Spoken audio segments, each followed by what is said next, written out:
Hello viewers, I'm SB and welcome back to Tabletop Simulator. Today we're going to be playing the Gaia Project, which is a game I have been awaiting very excitedly. This is the new game from Helge Ostertag and Jens Drögemüller, possibly, those are maybe how those vowels sound, which is the design team that brought us Terra Mystica. And if you are a player of Terra Mystica, if you are familiar with Terra Mystica, you're probably looking at these round booster tiles and at these player boards and thinking, oh, okay, I already know this game. And you would not be wrong. This game is definitely an evolution of Terra Mystica in sort of the same way that Caverna is an evolution of Agricola. So, yeah, Terra Mystica player has a big head start on learning this game. But if you are not a Terra Mystica player, never fear. I'm about to explain the whole mess to you. And listen, it's kind of a complicated game. There's a lot of little interlocking parts here. So we better get started. Terra Mystica is a game that's played over 6 rounds. You can see up here, this scoring board, there's a unique point scoring objective on each round, as well as 2 point scoring objectives for the game as a whole, and then some stuff that never changes, like getting victory points for your resources, at the extremely standard board game rate of 1 victory point per 3 resources. I feel like that's very common. There's also just a lot of other components. We're going to talk about all of it. But, for now, turn structure. There are 6 rounds. Each round has 4 phases. The 4 phases are, first, income. During the income phase, you receive resources. That's why it's called that. You know what resources you receive by looking at your various components in front of you and looking for this kind of thing, a little hand with the palm facing up and a resource above it. So, in our current configuration, during the income phase, we would get 2 coins and 3 ore, that's what this white square is, and 1 knowledge, which is what this thing is. And we just have resource tracks here, we gain them like this. Then, after the income phase, is the Gaia Phase. The Gaia Phase is a little complicated. We'll come back to it in a second after you have the context to make it meaningful. Then there's the action phase, which is the vast majority of the game. On each player's turn in the action phase, they will perform 1 of the 8 actions. And then after you do it, the next guy does it, and it just keeps going around the table until everybody decides they've had enough and has passed. And then the 4th phase is just a cleanup step. We'll talk about that in some detail during our first cleanup step. It's not something we have to worry about right now. So, the actions, the 8 action types. The first one is build a mine. You take one of these mine structures, you place it on a world, but there are some costs associated with doing so. First of all, each building has a cost listed to the left of the building. So you can see here the cost for the mine is 2 coins and 1 ore. But it's a little more complicated than that. To know where you can place a mine, you have to check out your navigation range. So over here there's a navigation track. Every player starts at the bottom of the track at 1 navigation range, which means you can only colonize spaces adjacent to spaces you have already colonized. But as we climb the track, you can see we get more navigation range. You can, while building a mine, pay one of these QIC tokens, which stands for Quantum Intelligence Cube, because there's some goofy science fiction-y stuff. Listen, it's a Space 4X game. You probably are familiar with the territory already. You can spend a QIC to gain a temporary range increase of 2. That's what this conversion chart down here will be a lot more meaningful to you by the time we're done explaining the actions. But for now, no. This means you can spend a QIC to have +2 range for a single action. So once you've decided on the planet you want that is within your navigation range, let's say this planet, since it's within our natural navigation range of 1, then you have to make the planet habitable. Each player type has a color. Each faction has a color. And each world has a color. You can naturally inhabit worlds that are the same color as your pieces. So like the 2 white worlds that the white player started on, the 2 brown worlds that the brown player started on, and you can see there are additional white and brown worlds dotted around the galaxy here. In order to inhabit any other kind of world, you have to terraform it first. So each faction requires different amounts of efforts to turn different planets into habitable places. So for the white player, it takes 1 terraforming step, that's what that is, to make a black or blue planet habitable, 2 to make a brown or red habitable, and 3 to make a yellow or orange habitable. In addition, if you want to take over a green planet, a Gaia planet, you have to either pay a QIC or do something quite a bit more complicated that we'll talk about in a second when we get to the second action type. So, how do you do this terraforming step nonsense? Well, it turns out there's a track for that as well. The track over here all the way on the left is the terraforming track. As you can see, at the beginning of the game, it requires 3 ore. You have to pay 3 ore to make a single terraforming step happen. As you move up the track, you can lower that cost significantly. So if we did want to build this mine here, it would cost 3 terraforming steps at 3 ore each, plus the cost of the building, which is to say 2 coins and also 10 ore, which is 2.5 times what we currently have. Obviously, it's important to be very careful with your terraforming. It can get expensive very quickly. Oh, the other thing that happens when building, this is important. If another player builds near you, and here near you in your local area means within 2 spaces of a planet that you have a building on, you get to charge some power off of them. The way this works is you have here these little purple power discs. When someone builds near your building, you come down here to your player board and look at what is the power level of that building. In our case, they're building near our mine, which is a 1 power building, so we could charge 1 power.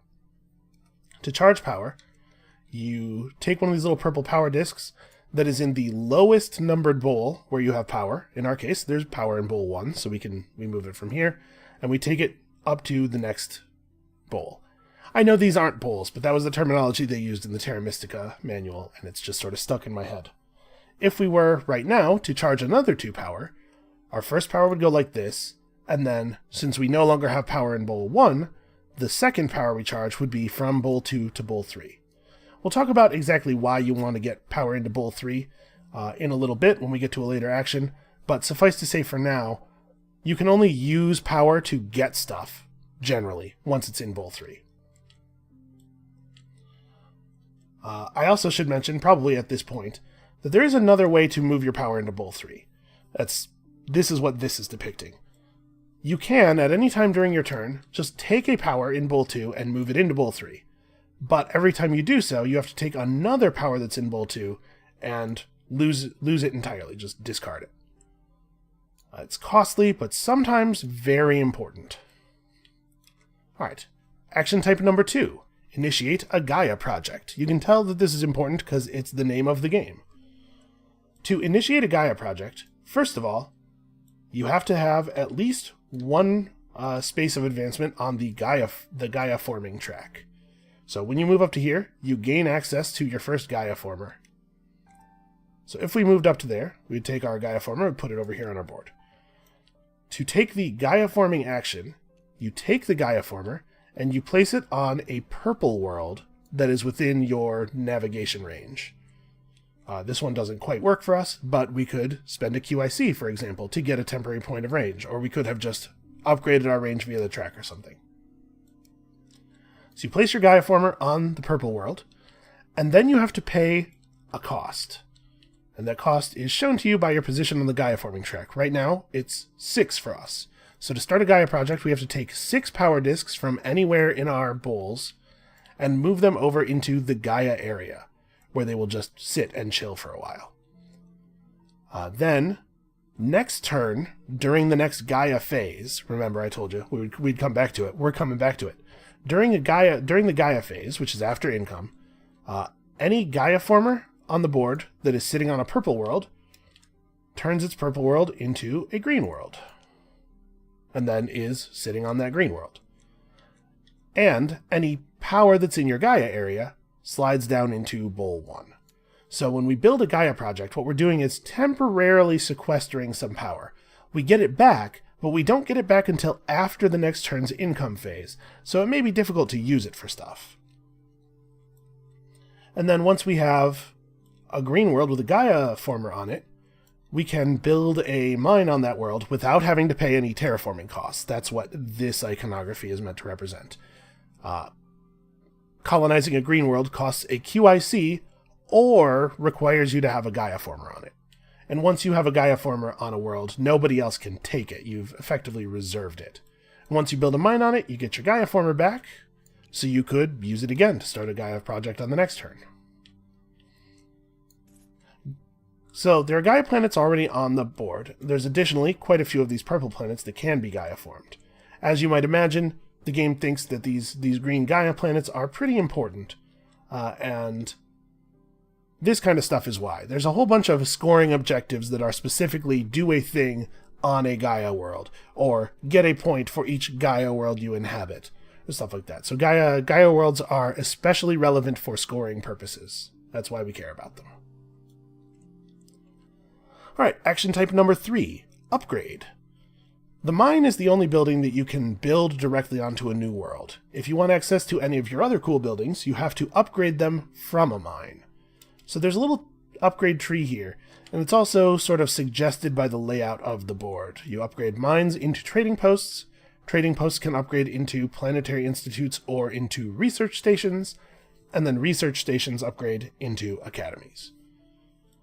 To upgrade a building, to upgrade to a new building, you just take the new building, put it down, take the old building, bring it back, and put it back on your board.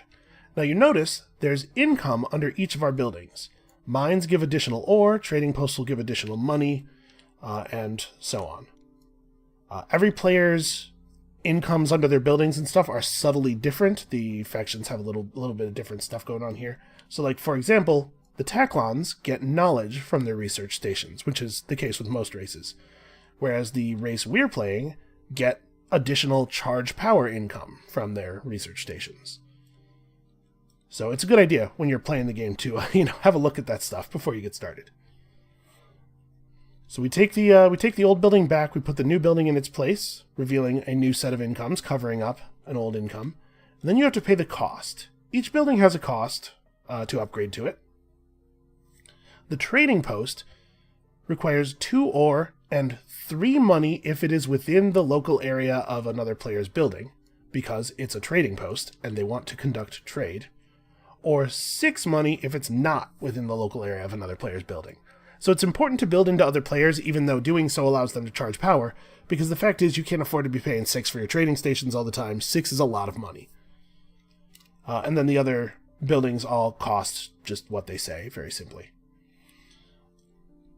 In addition to changing the incomes you have access to, there are a couple of other reasons to upgrade. First of all, you can see different buildings have different power levels, and so will allow you to charge different amounts of power when people build near you. However, whenever you charge power because somebody built near you, you have to pay some victory points. You pay 1 fewer victory points than the number of points of power you charged. So, for example, when somebody builds near your Planetary Institute, you can charge 3 power, but it will cost you 2 points to do so. The other big reason for upgrading is this. You can see there's a faint outline of a technology tile here. Whenever you build a research station or an academy, you get a technology tile. A technology tile is one of these things. It has some incomes on it, or maybe some immediate resource payouts on it, or maybe something a little bit more complicated that we'll talk about in a moment. But when you build a research station or an academy, you get to take one of these and put it over by your board, and it is yours. It does some kind of thing for you. In addition, when you take a technology tile, you get to move a space up one of the research tracks. If you take one of these 6 tiles, you move up the track that the tile is touching. So like if we took this tile, we would move 1 space up the income track. If you take one of these 3 tiles down here, this all colors iconography is meant to imply to you that these ones are wild. If you take one of these 3 tech tiles, you get to move 1 space up any track you want. In addition, there are some advanced technologies up in the tracks. And we'll talk about these and what all the symbols on the tracks and stuff mean in a moment when we get to the research action. Okay, Action 4 is form a federation. Don't worry, guys, we're like halfway done. To form a federation, what this iconography is trying to tell you, you first have to have a group of buildings that is worth 7 power or more. So let's say, for the sake of example, let's say we had this assortment of buildings. That's not necessary, sorry. There we go, that's good enough. So this is 3, 4, 5, 6, 7 power. If I want to make that into a federation, I say I'm taking the form a federation action.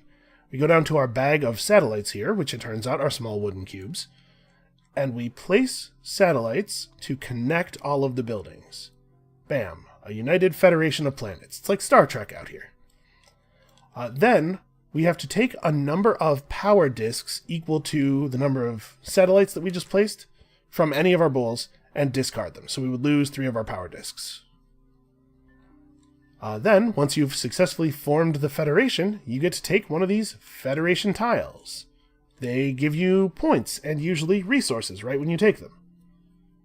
And then they're used for something else that we'll talk about in a moment again. There's a lot of stuff we're going to talk about in a second when we get to research. But it's important to note these are a source of a fair number of points and then also basically free stuff. It's important not to fall behind on making federations. Alright, action number 5 is research. You can pay 4 of the knowledge resource to move one of your pawns 1 space up 1 research track. Here's where we talk in depth about what this board does. So, whenever you move a pawn up a research track, you're going to get either an improvement in your ability to do something or some free stuff immediately. Any space that has like a white thing with a little sparkle outline is a thing you get immediately. When you move up to this space, you immediately get this Gaia former. When you move up to this space, you immediately get a QIC. When you move a pawn from the 2 space to the 3 space on any of the tracks, you immediately get to charge 3 power.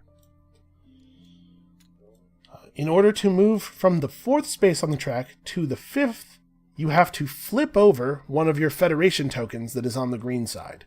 So you notice when you take a Federation token, generally it is on the green side, except for the 12-point token, which does not have a green side. It is already spent on both sides. So yeah, moving up from the 4th space to the 5th space requires you to expend one of your Federation tokens, and the 5th space on each track can only be occupied by a single player. So if you get up to the 5th slot, you deny every other player access to that spot. Why is that important? Because being in the 5th slot on an action or on a research track is worth points. We're going to talk about endgame scoring here in a second when we finish actions. In addition, there are cool rewards at the top of each track. So real quickly, to go over what the tracks do. This is the terraforming track. Moving up this track will get you ore to aid in your terraforming, as well as eventually reducing the cost of your terraforming steps. If you get to the top spot, you get the Federation token. This is just one of the normal Federation tokens from the game chosen at random. The navigation track improves your navigation range and also gives you access to additional QICs to use to increase your navigation range temporarily. And if you get to the top spot of the navigation track, not only is your navigation range huge, but you discover the Lost Planet. You take this Lost Planet token, you put it into any space area that is not currently occupied by any satellites and is within your navigation range, and it's just a free world that has a free mine on it, a free mine owned by you. And the Lost Planet is a unique planet type. That's important because there's a couple of things, like, say, this endgame scoring objective, that care about how many different types of planets you're inhabiting. The QIC track is pretty straightforward. You get QICs when you move up it. If you get to the top spot, you get more of them. That's 4 QICs. That's pretty cool. The Gaia forming track gives you access to more Gaia formers, lowers the cost of Gaia formers. At this step, gives you 3 additional power disks placed into bowl 1. And at the top step, gives you 4 points plus 1 point for each Gaia planet you inhabit. The income track here gives you, during the income step, whatever stuff is on the space that you're currently on. You only get the things for the space you're currently on, not the ones from the spaces below. And the final space actually doesn't have incomes on it. But when you move up to this, you immediately get a pretty solid influx of resources. Obviously, you don't want to do this until pretty close to the end of the game, because when you move up here, you lose all of that income. And the knowledge track works very much the same way. It's knowledge income with a big boost of knowledge at the very top. Now, let's talk about advanced technology. So, there are 6 unique advanced technology tiles on the board. You can see there's only one of each of these. The basic technologies, there's enough copies for every player to have one. But these are unique. When you're allowed to take a a technology tile, because you built a research station or an academy, for instance, if you have a pawn in the 4th or 5th spot on a research track, one of the spots that's touching the advanced tech, you can take an advanced tech instead of a basic tech. But in order to do so, first, you have to flip over one of your green Federation tiles to the gray side, so there's a little bit of a... You're only going to get so many of these. You have to be very careful how you expend them. And second, when you take the advanced tech tile, you have to place it on top of one of your basic tech tiles, which it overwrites. So you want to plan ahead for taking one of these. Now, there's a couple of basic techs that just give you stuff right away when you take them and then do nothing else. Obviously, overwriting those is a great idea. But just basically, have a plan. Be careful. Be thoughtful. And when you take an advanced tech, just as though you had taken one of these bottom 3 techs, you get to move your pawn up any one of the research trees, any one of the research tracks. Okay, that's action number 5. Action number 6 refers to the green and purple octagons along the bottom of the tech board. These are once per round actions. Once any player takes them, they get covered up with a thing and are not available again until the next round. So, these ones over here cost QICs to play. This one is gain 3 points plus 1 point for each type of world you inhabit. This one is rescore one of your Federation tiles. You get the points and whatever resources are on it. And you can do this to one that's on its gray side. That it being flipped over doesn't have any effect on what it actually gives you. And this one is pay 4 QICs to take a technology tile. Either a basic or an advanced if you have a pawn in a space touching it and can afford to flip a Federation tile. These actions over here are primarily how you will spend your power. So you can spend 3 power from bowl 3 into bowl 1 to gain 2 new power discs in bowl 1, or to take a build a mine action with 1 free terraforming step. This is take a build a mine action with 2 free terraforming steps, and the rest of them just give you the resource pictured. So 2 ore, or 7 coins, or 3 knowledge, these kind of things. The 7th action type is very similar. Sometimes you will have orange hexagon actions. The orange ones are... we should move this back out of here. The orange ones are a little bit different than the green or purple ones because each orange action space is owned by a player and can only be played by that player. This is my booster tile. Only I can play this action that's on it. Whereas anybody could play one of these. And once you play an action, an orange octagon action, just like with the other ones, you take a little tile and cover it up and it's not available again for the rest of the round. And finally, the pass action. Number 8 is pass. When you pass, you go up to the group of round boosters, take one, whichever one looks cool to you, and then accidentally put it into your hand and flip it around all crazy. You take a new booster, and then you put your old booster back. And that's it, you're out of the round. And the round keeps going on without you, everybody else taking their turns until they, one by one, pass. And then once everybody has taken the pass action, the round is over, and you move to the next one. And that's all it is, you know, it only took me 25 minutes to get through. That's a little embarrassing. I probably am talking too slowly. But yeah, that's the game. That's the basic idea. We should probably take all this stuff back off of the board. So, final scoring. In addition to any points earned during the game by, say, taking a tech tile that gives you 7 points, or doing whatever the current round's scoring objective is, we're going to get scored on these 4 criteria. Number 1, you get a point for every 3 ore, coins, and or knowledge that you have. Number 2, you'll score points for your position on the tech tracks. So for each tech track, you'll score 4 points if you're on level 3, 8 points if you're on level 4, and 12 points if you're on level 5. You're scoring 4 points for each level that you're on and also each level that you have passed above the black line. And then there are these 2 randomized scoring objectives. This one is points for whoever has built in the most sectors. The map is modular. It's made up of these hex tiles. Each one of these is a sector. And also points based on the number of worlds, number of different world types that you have inhabited. So whoever has inhabited the most sectors will get 18 points. Whoever inhabits the second most will get 12, and the third most will get 6. You can see there is a neutral player on the scoring track. So, for example, if brown were to get 7 sectors and white were only to get 4, brown would get 18 points. The neutral player, who's not in the game or on the scoreboard, would take this award away, and so white would only receive 6. This does a good job of keeping these relevant in 2-player games, because if the differential was only 6 points, obviously that's a little bit less scary. And that's where all the points come from. I know it's kind of a lot. Trust me, it'll start to feel pretty simple once we're actually going. It's a lot of little things, but each one of the little things is pretty straightforward. So, we are the first player. That's what this denotes. Let's go ahead and do it. So, the first turn, first thing... Oh, I should talk about this real quick before we go. So this is the conversion chart. These are free actions you can take anytime that it's your turn. So, for example, you can, anytime during your turn, pay for power to get a QIC, or pay a QIC to get an ore, or pay a knowledge to get a coin, pay a power to get a coin.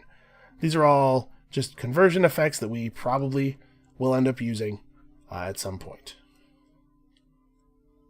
In addition, I should talk about the fact that each faction is unique and has cool powers. The cool power of the Nevla is, first of all, I got to start 1 space up on the blue knowledge income track, which is handy. And number 2, we can move a power disk from Bowl 3 to the Gaia Bowl as a free action to gain 1 knowledge.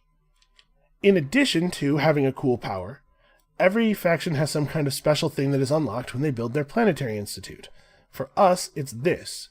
Once our Planetary Institute is on the table, when we spend a power disk from Bowl 3, it counts as 2 power. Obviously, that's pretty important, and I think we probably will want to get this up pretty quickly. Alright, so first turn, first phase, the income phase. Let's get our stuff. So we're getting 3 ore, 1 knowledge from here, plus 1 more knowledge from our position on the knowledge income track, and 2 money from our round booster. Yep, that's it.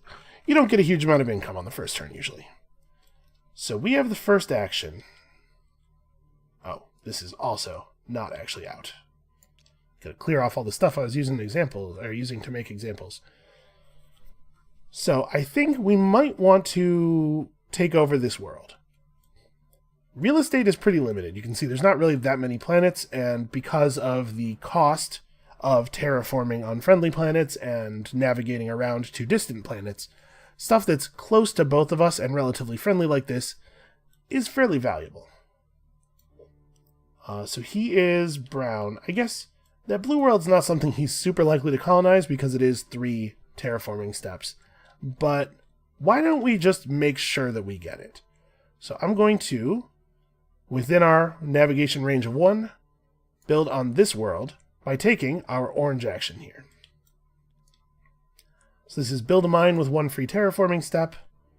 1 terraforming step is all it takes to make a blue world habitable for us. So we get to build our mine out there, and we pay the cost of 2 coins and 1 ore. And at this point, if this was a player, he could charge some power. but we don't actually have to keep track of the Automa's resources.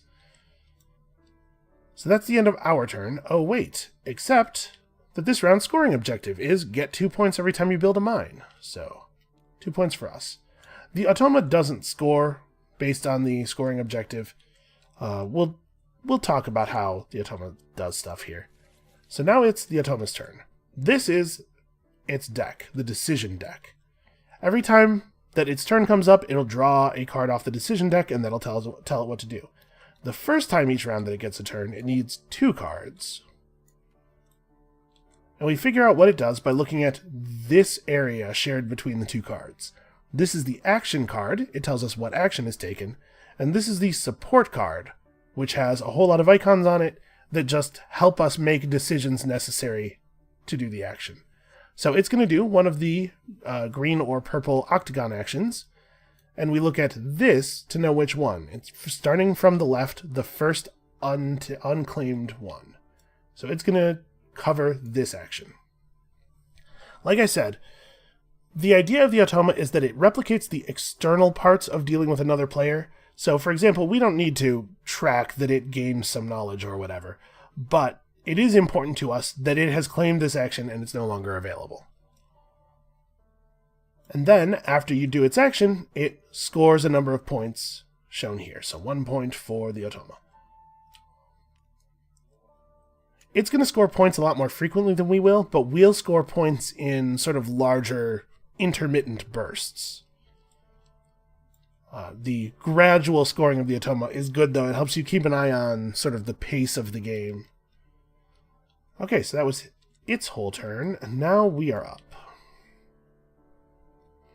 I think we probably want to upgrade one of these 2 buildings to a trading post. We're going to need to have trading posts, because we're going to need more powerful buildings. And also, if we upgrade, say, this building to a trading post, if the Automa upgrades this building or colonizes any of these worlds out here, we'll be able to charge power off of our trading post more effectively than if it was a mine. So we're going to upgrade right here. This becomes a trading post, and that costs us 2 ore plus 3 money because it is in the area of another player. All right, when it is the Automa's turn, if it has both of its cards out, you just move this one over. It is now the support card. And let's see the new action. The new action is upgrade. So there's a lot of icons on the card that we're ignoring for right now. Trust me, it will all come into play over the course of the game.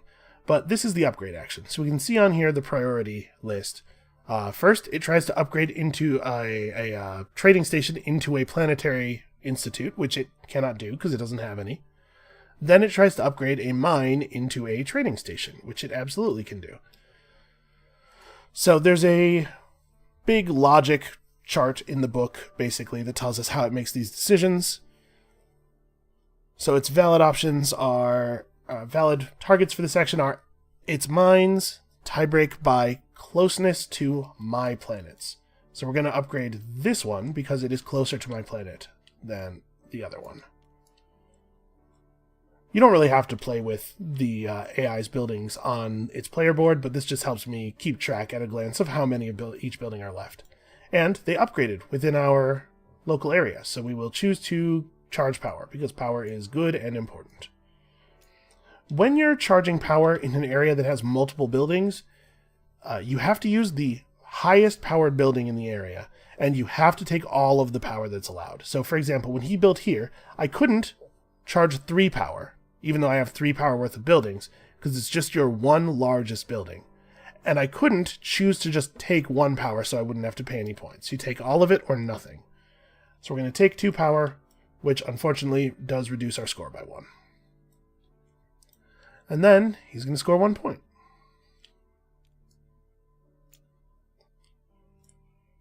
Alright, I'm glad I did that. So now we have to think about sort of longer term strategy. I think it's going to be pretty important to get a navigation increase. We have a couple of pretty valuable settling areas nearby. Black planets are only a single terraforming step, so if we had a navigation range of 2, we could easily colonize this, and then these 2 worlds are open to us from there. On this side, having a navigation range of 2 would open up some valuable Gaia planets, and then this Gaia planet is in range of another easy-to-colonize world for us. So I think we should focus on trying to get our navigation track up. So why don't we, first thing, before anything else, take our knowledge, reduce it by 4 to take the research action, and we'll just move up a space on this track and get ourselves a QIC. Okay, now it is the Automa's turn. He wants to build a mine. This one is a little bit more complicated. Let's have a look at the build a mine logic. So, he has to have at least 1 mine to do it, obviously. He definitely does. So, any empty planet within the range of his buildings is a potential valid target. The Automa doesn't use the position on the navigation track to tell you what its range is. The support card has a range listed. So within 2. Well, there's quite a few worlds within 2. How do we decide between them? The first tiebreaker is not relevant here. The second tiebreaker is we look at these icons in the upper corner to see if the bottom final scoring tile will affect its decision making. The bottom final scoring tile is most planet types, so that tells us the Automa would prefer a planet type that it has not yet colonized. That's actually still most of the... In fact, that is all of the worlds that are within 2 range of it, so that doesn't help us at all. The next tiebreaker is planet type requiring the fewest terraforming steps. So we can see here, this is the... Okay, apparently the zoom in on that is sideways for some reason. This is the terraforming chart that we're using for the Automa. So the fewest steps is yellow, black, and green. Are there yellow, black, or green planets within 2? There is, in fact, yes, 2 yellows and a green. So we still have a tie here. We have 3 planets that are apparently roughly of equal importance to settle. So the next tiebreaker is closeness to my planets, which means we have a winner. This planet is now uniquely qualified to be the settling location. So first of all, he does that, he gains a point, and also, because he built within the local area of this mine, we get to charge 1 power. Let's give him his point. And like I said, he does not get points from the normal scoring tiles, but he will score points from these tiles when he passes, based on that set of numbers at the top. We'll talk about that when he takes the pass action. Then, finally, after building a mine, if that mine was not adjacent to a building that the Automa owns already, it places a satellite. This actually isn't relevant. The only reason that this is happening is because one of the endgame scoring conditions is most satellites, but we're just going to go ahead and do it because it's a habit I want to get into, so I don't forget it when I am playing a game with the most satellites thing in play. Alright, so that's that turn. Now it's on us. We have enough resources that we could just upgrade our trading station over here into a planetary institute, and then have a lot of ability to take advantage of power spending. I kind of think I might do it. So obviously the scoring objective for this turn is build mines. Maybe it would be better to just build ourselves some mines. The scoring objective for next turn is building mines on Gaia planets. The turn after that is build your big stuff. Okay. I'm not sure if it's right to do this or not. It's going to cost all of our ore, but it will double the effectiveness of the power in our spending bowl, and we might be able to use that to get ourselves some more resources and stuff. I'm going to throw caution to the wind here. Let's do it. So, 4 ore, 6 money, gets me a planetary institute, except that's not the right building. Here we go. Upgrade our thing into a planetary institute. And now we've uncovered some more power incomes and also this ability, which I think should be pretty good. I sure hope so. Alright, so the Automa is in the bottom 3 cards of its deck now. And that's special, because when you deal one of the bottom 3 cards out of the decision deck, you have to look at this area. If this is a red X, the Automa passes instead of taking actions. So in that way, the Automa can have variable round length, the same way a player would. Some rounds you just like have more resources available if things work out in your favor a little bit more and you get to take a few extra actions. So this symbol means he does whatever it says on his faction card. The Taklons, first of all, build a mine. So the first tiebreaker in this instance is the shortest distance to one of its own planets. It wants to build on a place that is very close to its own planets. So range 2, it looks like, is the closest space it can build in. Then, to break the tie between those planets, we look at these. No, we don't. Neither one of those is relevant, is what this support card says. So then, planet type requiring the fewest terraforming steps. Green and yellow are equally easy to terraform.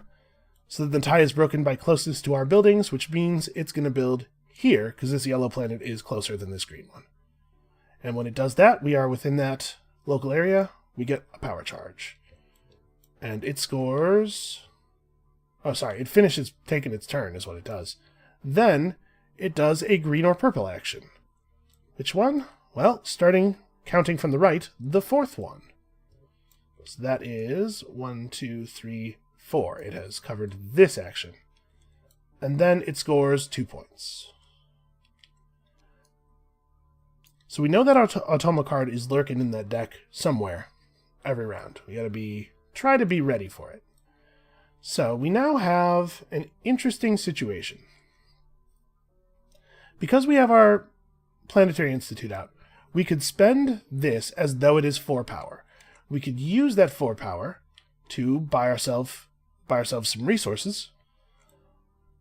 But if we spend 2 power right now, and then the Automa does something that lets us gain power, we'll have to gain the power out of the first bowl into the second before we can spend any more to do stuff.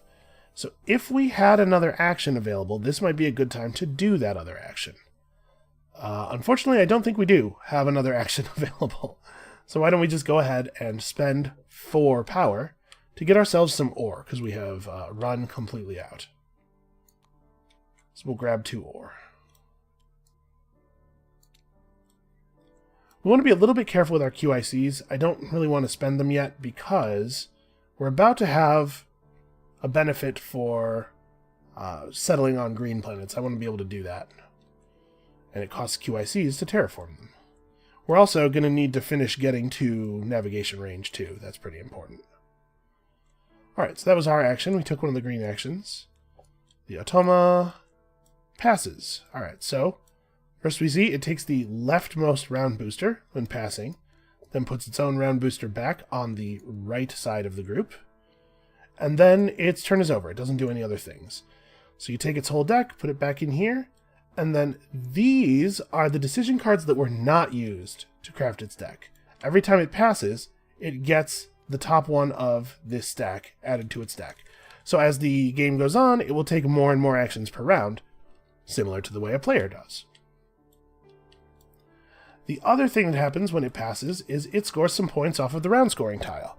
So if it's rounds 1, 2, or 3, it scores the left number, the top left number, and if it's round 4, 5, or 6, it scores the top right number. So here it is as though it builds 2 mines or 3 mines if it's late in the game and it would have access to more resources.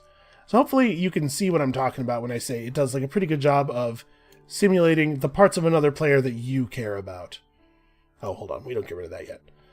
When I pass, we throw that away so that we know that the first round is over. Okay, so we have some options here. Right now, as things stand, we're not going to get any money income. And we only have 6 money. This is not a great place for us to be. So we might want to maybe build a research station. Oh no, we can't. We don't have any trading posts. Okay, maybe I want to build a trading post. Trading posts have money under them. What I was thinking about building a research station for was so that we could take one of the techs that has money income on it. But I suppose just building a trading post isn't a bad way to go either. Although, I suppose it is worth noting that if we build a trading post, we'll lose a mine. We'll end up with only 2 ore income. Well, there's a round booster that has an ore on it at least. You know what? I think let's do it. Let's build the trading post. So, we could build it in either spot now that they've built into us. Oh, I forgot to place a satellite when we built that new mine.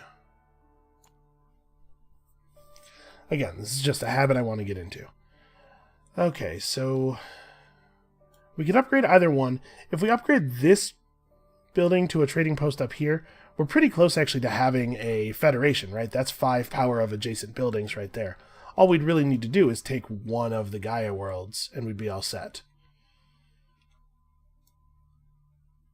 Yeah, I think that's probably the right thing to do. So let's put you here. We're in the local area of another player's building, so we pay 2 ore and also 3 money. And we've run ourselves out of stuff to build pretty thoroughly here. Now, we could build a mine because a QIC can be spent as though it is an ore. We have ore plus 2 coins, except that we can't reach anywhere that wouldn't require terraforming. Yeah, I suppose this is how we'll end the turn. I'd like to outline, or underline here, really draw attention to the fact that I'm not spectacular at Terra Mystica even, and this is only like maybe the 4th or 5th time I've played Gaia Project, so bear with me if I'm not great. I think we're going to take the ore income round bonus for ourselves. Oh, whoever passes first gets first player token, so the AI is the first player now. And we take this round bonus token, and that's the end of the round. So now we go into the cleanup step, where we uncover all of the once per rounds that were taken. And it's a new round. Discard the old round scoring tile, so there's a very clear indication of where we are in the game. And let's get going. So new income step. I get 3 ore as income. That's not very comforting. 3 money as income. 2 knowledge, because remember we have 1 knowledge income from the knowledge track. And then here, we can take these parts of this income in either order. And I'm going to choose to take the charge 4 first. So we go 1, 2, 3, 4, and then gain 1. So we grab a new disc and drop it into bowl 1. Alright, let's shuffle these up. The Automa's going first. Sorry, there's a Gaia phase, but obviously there's no Gaia formers and no power in Gaia bowls, so.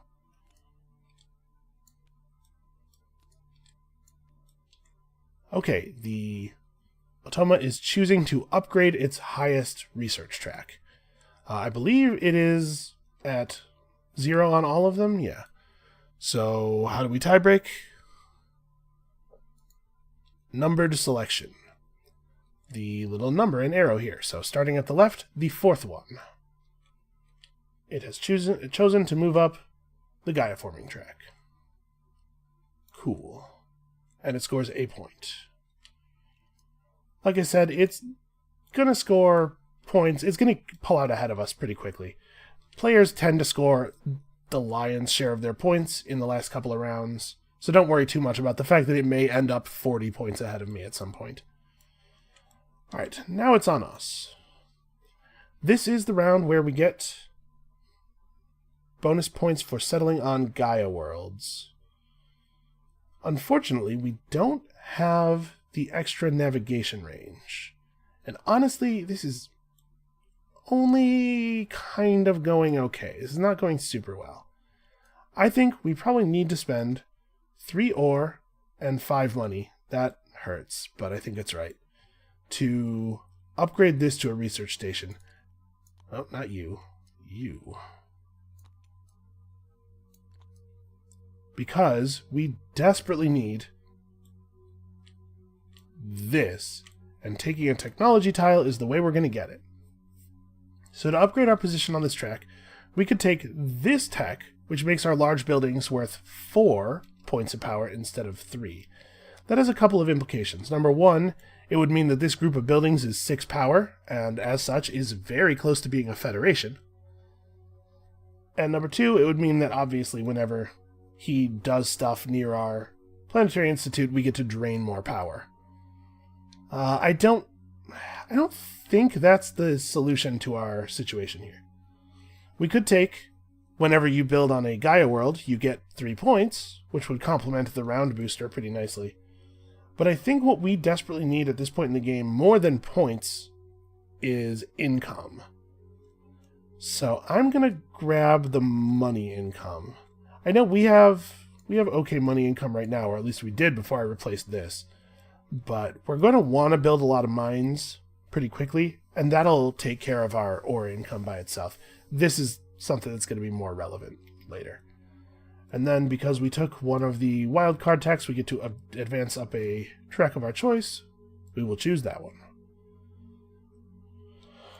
We're out of resources, but we do have power. We can get this worked out. I'm not panicking yet. He's going to do the Automa action. So, first, build a mine. Let's grab one of his mines. Shortest distance to one of his planets. Well, that'll make... First tiebreaker makes it this, right? Because there's no other place... Yeah, there's no other place where there's a one-range build. So he wants to build there. When he builds, he places a satellite. I totally remember. And then we get to charge a power. So I want to be, obviously I want to charge... Oh, no, sorry. We don't get to charge that power. There's a power in bowl 1, unfortunately. Obviously, I want to be charging power before I spend power as much as possible. But we're running out of time over here. Then he takes one of these actions, starting from the left, the third action. Oh, no! That's pretty bad for us. We really wanted those 2 ore. Oh, that's really bad for us. And then he scores 2 points.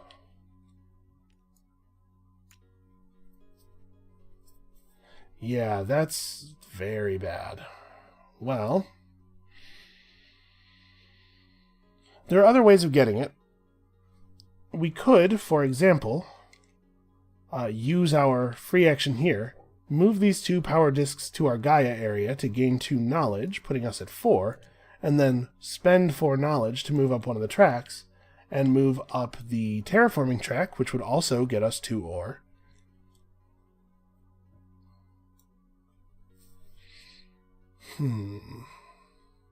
The other thing we could do is we could do that on this track.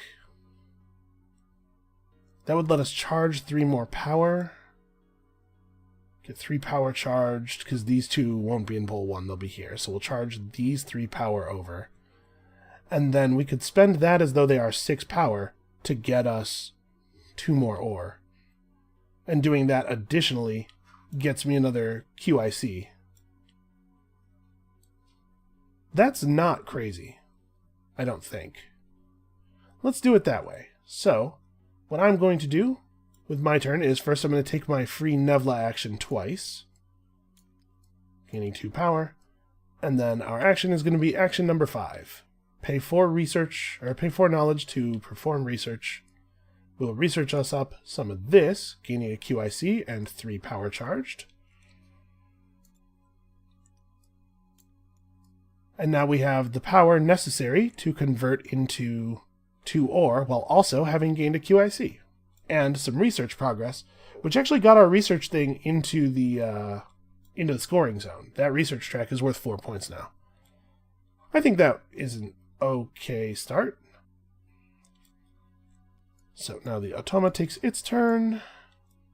It's going to take a green or purple action, starting from the right, the second one, and then it will gain a point.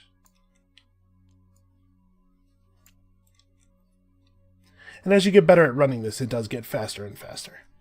So now on our turn, I was really hoping that he would build somewhere near us and we'd get the rest of our power.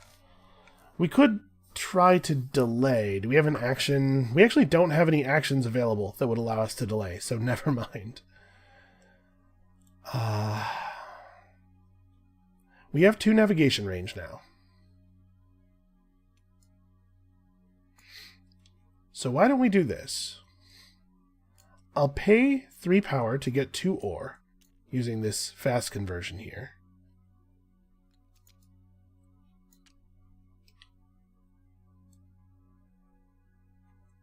And then... oh, this is actually going to be very expensive because we don't have enough coins either.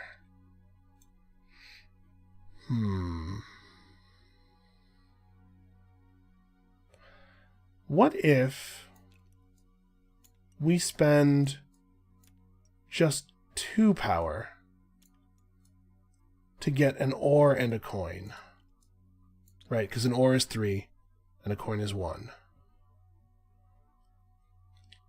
Alright, now we're going to take the build a mine action. We're going to pay a QIC as terraforming cost to terraform a green world. We're going to build a mine here at the cost of 1 ore and 2 money. Alright, and that is paid. And for building on a Gaia world, we receive 3 points. And now this is 6 power worth of buildings, so we're almost at our first federation. Alright, what's up, Automa? Oh, I don't know if you could hear that. In the background, Grom just fell off one of the ledges in the cage. It's okay, the ground floor is padded pretty well. He's a little clumsy. So it's going to take a green or purple action, starting from the right, the 5th one, and then it's going to score 3 points. So 1, 2, 3, 4, 5. That's not a big deal. I don't really care about that. I'm still very bummed about this, though. So the cards that get added to the deck later start to be a little better. They score more points. They do more valuable things. So he will increase in capability sort of the same way we do. Alright, we're completely out of resources. I think this is probably a good time to just tap out. His next card could be a pass, so I should say it probably. It might pass before us if we don't go out now. I would really like to get another world colonized, though, while the getting's good. I suppose we could, right? Because we could pay a disc as 2 power to get 2 money. Then we pay a QIC for terraform cost on a green world, plus this QIC as an ore, plus 2 coins to make that happen. And now that's a federation waiting to happen. If I want to do it, it's a federation. Yeah, I think that's what we'll do. That runs us out of QICs, and these are kind of awkward to get a hold of sometimes, but I think that was wise. Build on the Gaia worlds while there is a bonus for building on Gaia worlds. So 3 more points for us.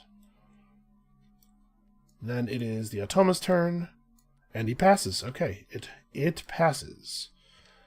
And it takes which card? The leftmost. Okay, I'm fine with that. That is not one of the ones we wanted. And its card goes on the right, and then it is on us. So at this point, I was considering holding off on confederating, I guess, whatever the correct term is, because I wanted to pass first, but I suppose that's off the table.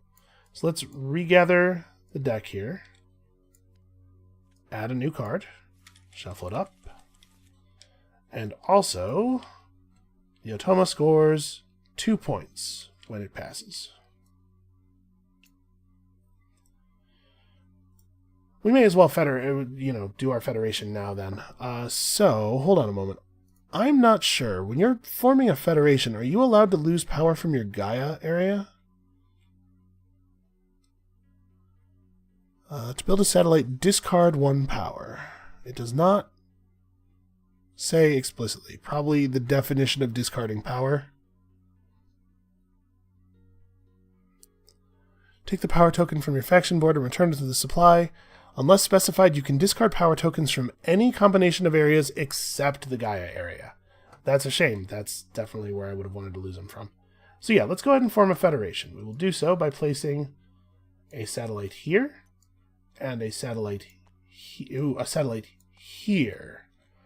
This is important because if I put the satellite down here and then we built on this world would be a part of this federation.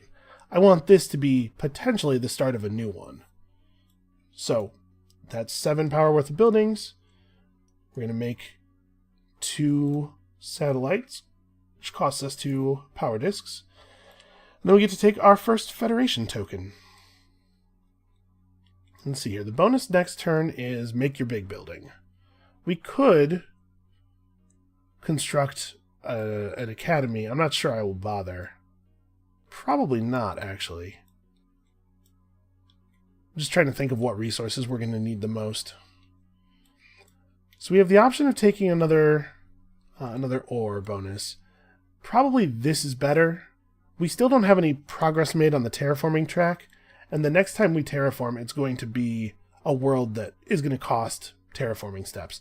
So this is going to be what we take. We'll get 2 money income, but actually we don't have any other... Oof, we could really use more money, man. We're in a bad place on cash. Well...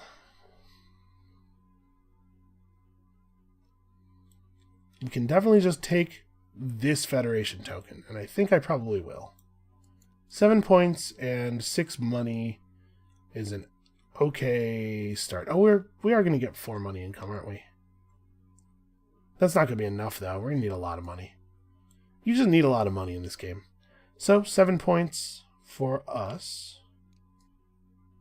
17 becomes 24, and we get 6 cash, which is going to be very helpful. And then I think we are out of actions, which is a shame because the top half of this thing is when you pass, get 2 points for every trading station you have out. That is 0 for us. But, oh well, we're out of actions. We don't have a lot of choices here. So we'll put you back. We'll take you. This whole set of objects is creeping to the right. Let's move it back in here. Okay. That's round 2. So that's done with. We uncover all of these. Uncover this. And let's take our incomes. So we're on 6 money income. 3 ore. 1 knowledge from this, plus remember 1 knowledge from the knowledge income track. And then we'll take this as gain 4 power. So 1, 2, 3, 4. And then, charge 4 power, then gain 1 power. And then we'll take this income of charge 2 power. And that is all of our incomes. And then the Gaia phase happens, and these drop into here. Okay. Automa, do your stuff. Who wants to do an upgrade? Alright, well, the first priority upgrade is trading post becomes Planetary Institute. So that is what he does. We could charge 3 power at the cost of 2 victory points here, and I think I will. 1, 2, 3.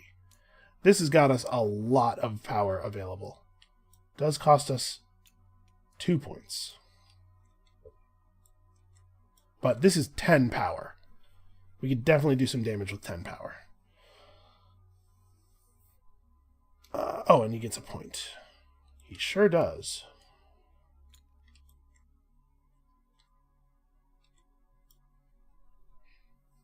So what do we want to do?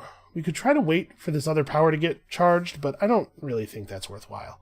I think what we should do is spend 2 discs as 4 power, and we should take this thing that gives us extra ore, because I think we're actually in kind of a desperate position on ore. And I would really hate to have that covered up on us again. Alright, your turn. Upgrade the highest tech track. This time there actually is one that is highest.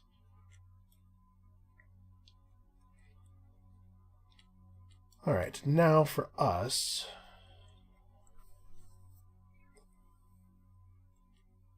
The round bonus is something we're probably not going to be doing. I think we should probably take our terraform action. And the reason I think we should take our terraform action is that black is a world type that is only one terraform step for him, which means this world is actually very vulnerable. We should get it before he can. So we'll take a build a mine action with a free terraform step, and we'll pay the 1 ore and 2 coins that is necessary to build that thing. And now we have a start on a second federation, right? And we can start a third one over here. I don't know how feasible it will be for us to get to 3. We'll find out.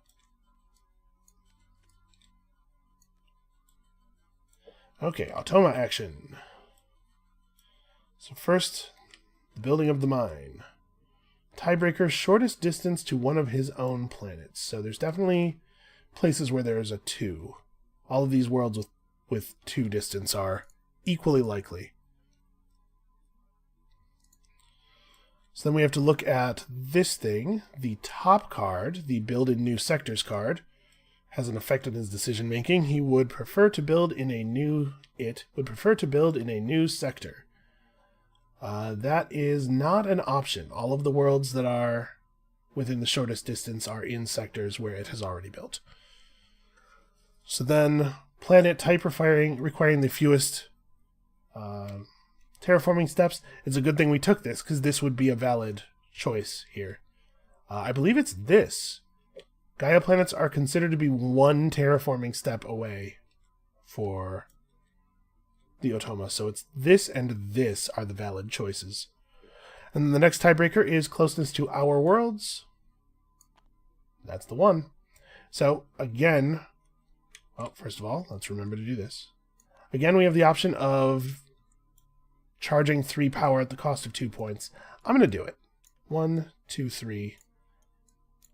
My experience with Terra Mystica certainly was that until you're at the end of the game and you can know for sure that you won't use the power, you should just take power every time it's offered, because the resources that you can generate are often worth more than the points you lost. Especially the earlier in the game, obviously, the more true that is.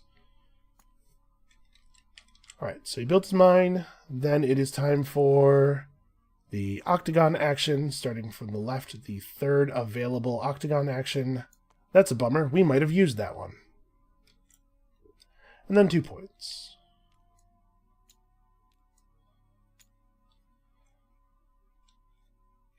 It's a pretty alright turn for it. So we could satisfy our round bonus by trying to build this thing, but actually we're already...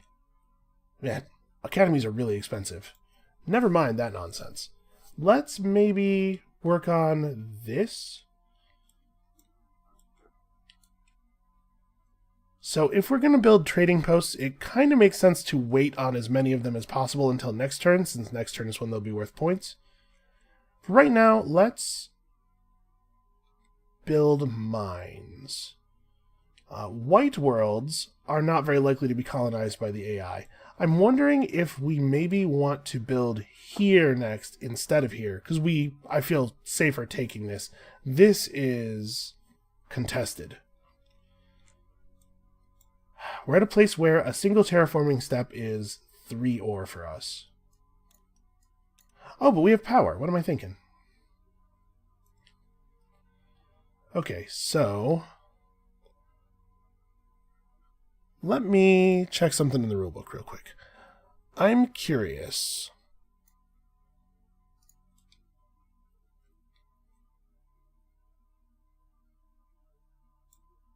When paying for a power action with an odd power cost, the unspent power is lost. Okay.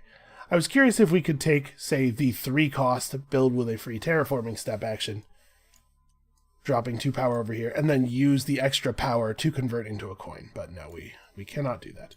So we could pay 2 power discs to pull this action, build with a free terraforming step. That'll save us a bunch of ore. And I think that's almost certainly the right play. Yeah, we can't afford to spend all that ore. So let's do that. One free terraforming step. And we'll build right here at the cost of 1 ore and 2 money. I feel pretty alright about that. Oh, what am I? Yeah, never mind. That's right. I was going to say, what am I doing? I took one action already, but that one action was the building of the mine. Alright, what do you got? You want to build a mine. I'm really glad I did this. So you are building a mine. Neither of these cards are coming into play in your decision making.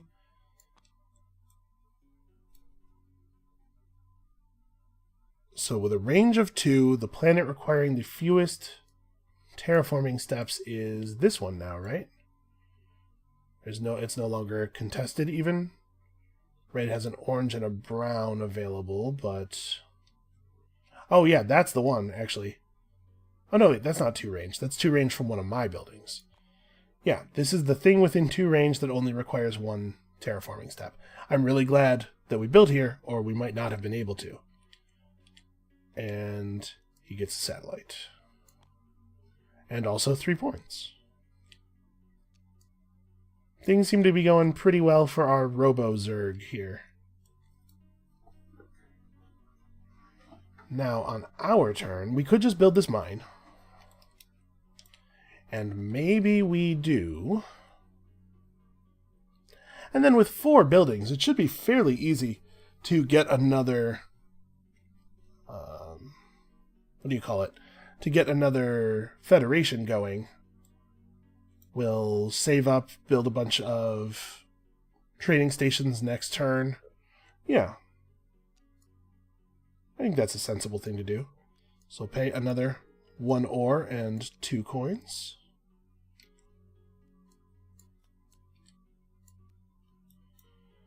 He's going to move up a random tech tree. Starting from the right, the first one. So this one.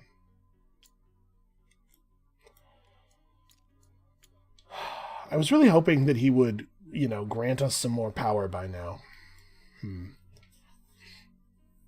I think what we do now might be to play this action twice, get our research up to 4, and then our knowledge up to 4, and then pop the knowledge for research. If we did that, what would I take? Well, we could go up to range 3, and that would give me access to this advanced tech tile that gives you 3 points every time you build a mine. That's a pretty powerful one. We could also start walking up the income track or something. This advanced tech up the income track here that gives you 5 coins in a QIC seems like a pretty good one. This is also very good. Actually, that's probably the one we start walking up, right? If we're going to do that.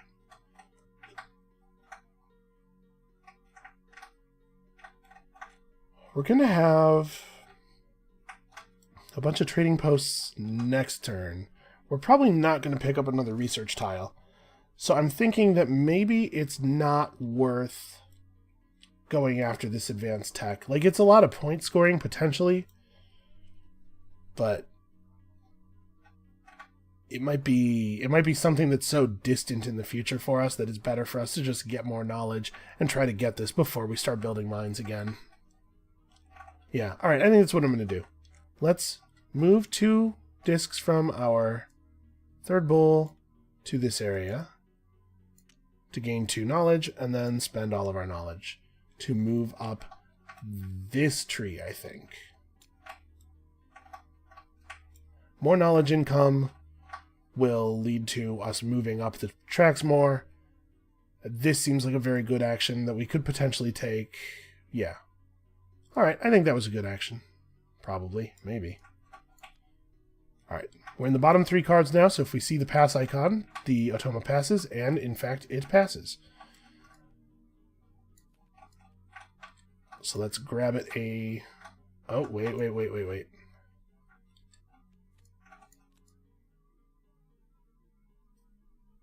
What was its card?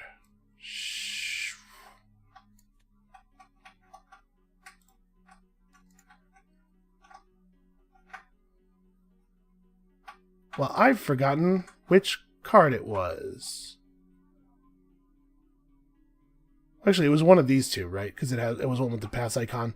What I'm looking for is which round tile it takes. And it's the leftmost, it looks like, in either case.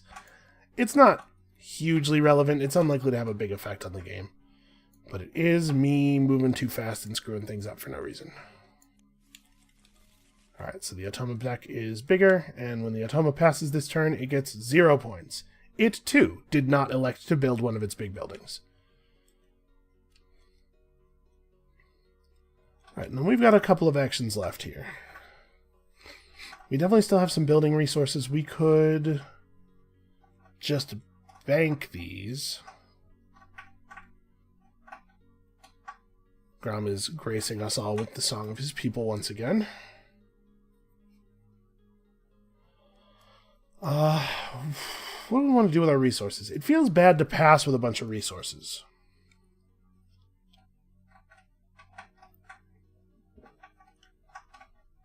I'm looking at our position here, though. I don't really know. We can't afford the terraform to get this. We don't have access to a Gaia former, so we can't go after the purple planet that's right there. That might have been a good thing for us to do, actually, with our research, or our foreknowledge, instead of moving up the knowledge track, moving up the Gaia forming track. Oh, well, we don't have 6 power discs outside our Gaia forming area anyway, never mind. So all we really could do is start building. But if we're going to build trading posts, like I said, we should just build them next turn. We probably want to take this round tile. Although, ore isn't really going to be a problem. But I think we actually might pass. There's nowhere for me to build a mine. I don't want to build a trading post.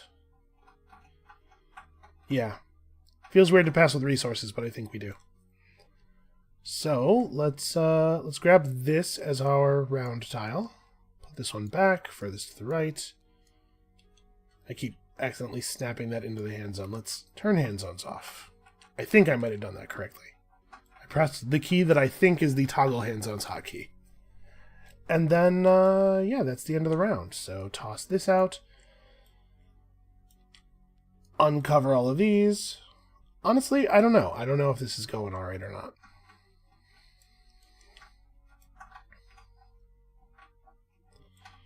It sure looks like he's doing a great job of expanding. Alright, it keeps passing first, so it remains the first player.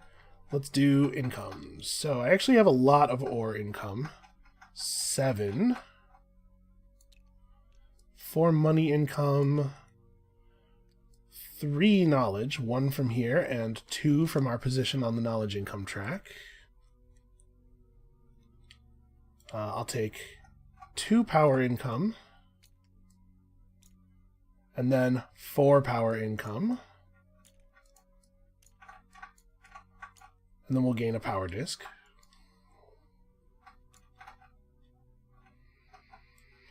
And yeah, that's all of our incomes, right?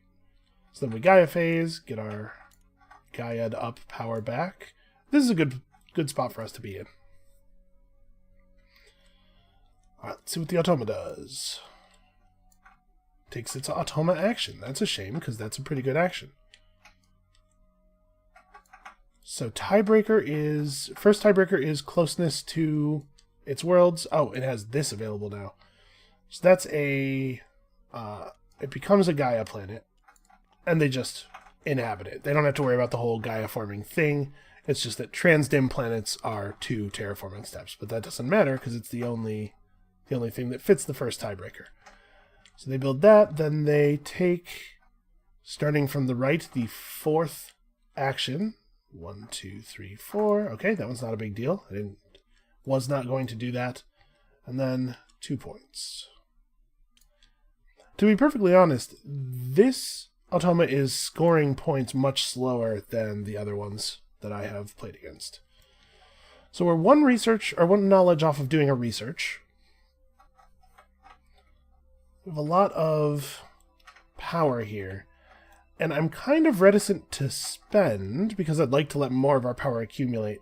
But maybe we should, make sure that we actually get the stuff we want. We kind of need money. Let's see. We could upgrade these 3 mines to trading posts. And then make a federation. That'll be 9 money, because all 3 of them are close to brown. So that'll put us on 1 money left. We take a federation tile, but we can't take a federation tile that gives us money, because we already took that one. So I kind of think I'm just going to go 1, 2. We're just going to take that money action. We're going to run out of money before we run out of everything else here. Let's make sure that we're solid on it. So 7 money is 5 and 2. Okay. An upgrade. So it has already done the Planetary Institute upgrade. Now it will try to upgrade a mine to a trading station, and it prefers planets that are close to my planet. So this is the only place where it's actually adjacent, one range. So this will be the one where it happens. You see that? As soon as I spend my power, all of a sudden, it's building onto us. Well, I guess we had power in Bowl 1 anyway. It wouldn't have made a big difference. Okay, then we... Oh, then it scores 1 more point.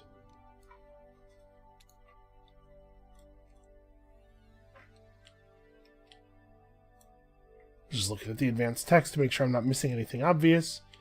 And I think this is the part where we just start building, right? 2 ore and 3 money upgrades this guy to a trading post. If they were to take another upgrade, I actually don't... There's no way for us to know which one of these planets it would be, because it depends on the order operator on the... Actually, we can see the order operator on the support card, that's right. So it would be this one that upgrades first. So we should build the trading station here instead. Okay, and this is the round where building a trading station is worth 3 points.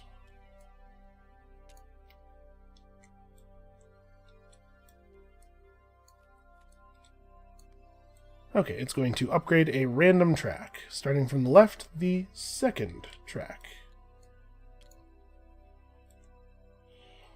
Okay, not a very compelling action from my point of view. 2 and 3. Just go ahead and upgrade this one anyway. And that's 3 points. 2, 3. Alright, what do you got now, smart guy? Did I give it 2 points? I don't think I did. I'm pretty sure I didn't. And if I did, and I just gave it more points, then probably I'm just making up for me having missed points some earlier time in the game. Okay, we are making a mine. And we are making this mine within 2 range of an existing world, influenced by the bottom scoring card. So trying to make it on a new planet type. Go back to the tiebreakers list here. Okay, a new planet type within 2. Let's see. You're already on yellow. You're not on blue, or orange, or red. So... blue, orange, red are the competitors here. Next tiebreaker is fewest terraforming steps, which we... orange. Yeah, red and blue are both 3. So it will prefer to build on the orange planet.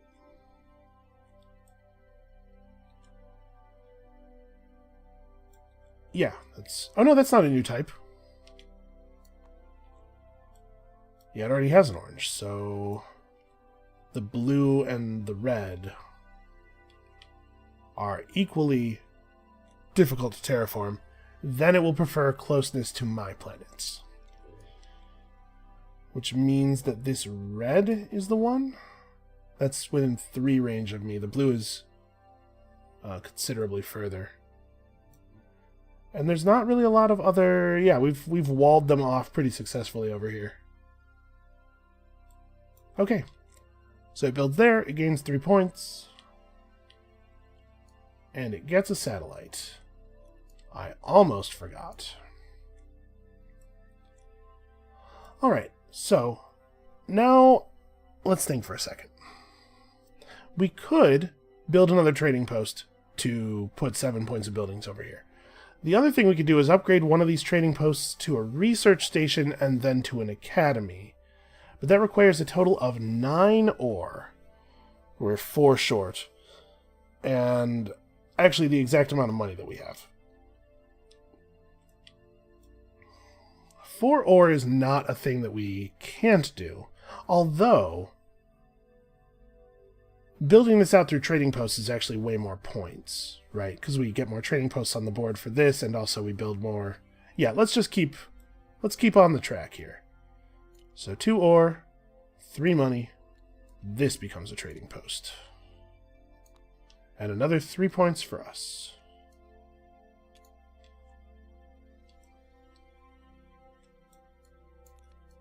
What do we have here? An upgrade. So they want to upgrade a mine to a trading post. Tiebreaker is closeness to my planets, followed by directional selection. So all of their... Yeah, they have a bunch of available mines that are 2 spaces away. Sorry, they have 2 available mines that are 2 spaces away. Directional selection is normal English reading order. So this will be the first one affected, which means that is the one that gets upgraded, and that is going to give us the opportunity to grab some power. Ooh, that's within range of the Planetary Institute. Do I want to charge 3 power for 2 points? Oh man, maybe. 2, 3. That's unfortunate. Because we're about to pay 2 power for our Federation. And if that could have waited, one of these power would have gone directly into Bull 3. Instead, we're going to have to lose this and then 1 from Bull 2. It's not totally ideal. But I think we do it. So 3 power for 2 points. That's interesting. The frequency with which you lose power permanently in this game does make the math a little different on whether you should take power boosts. That said, maybe we don't federate right now then. Maybe we wait. Where would it be beneficial for me to... what would it be beneficial for me to do while I wait for them to potentially charge my power so that I can do more stuff? We could build another mine to upgrade into a trading post so that we pass with this on the maximum number of points.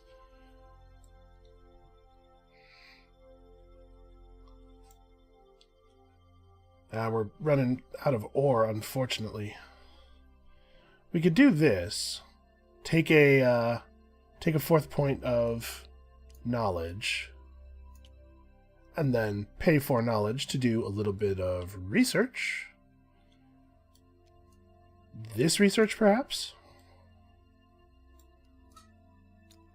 Or this research is probably better, isn't it? 1, 2, 3, yeah. Okay, we'll do a little bit of research on this track.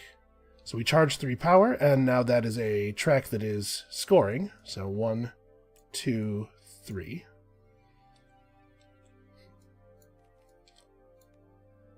Alright, advance the highest research track. Counting from the left, the first if there's a tie. It turns out there's not a tie. It's just doing really well on the Gaia forming. Okay, this would be a nice action to get.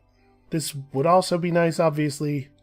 I don't know. I don't really have a plan here. Is that is that clear to everybody? It's feeling pretty clear to me. and 1 point. So I was really hoping, again, that something might be done that would cause me to charge power. But this dude is real sly about not ever letting me charge my power. So I'm thinking about spending 2 power to give myself... spending 2 discs to give myself 4 power worth of spending to get myself 2 ore. Man, when was the last time I saw a QIC? Yeah, let's go ahead and do that. The downside here is that if we get to charge power now in this situation, it won't be very good. But there's a good chance, we're down to the last 3 cards in the deck, there's a good chance the AI just passes at this point. So let's go ahead and do that. We'll spend the 2 discs. We will take this thing, grab ourselves some ore for building. Okay, that is indeed a pass. They take the leftmost. This thing where the AI passes as quickly as possible every time is definitely not what I saw in my last attempt. And for passing, you receive 6 points because this is round 4.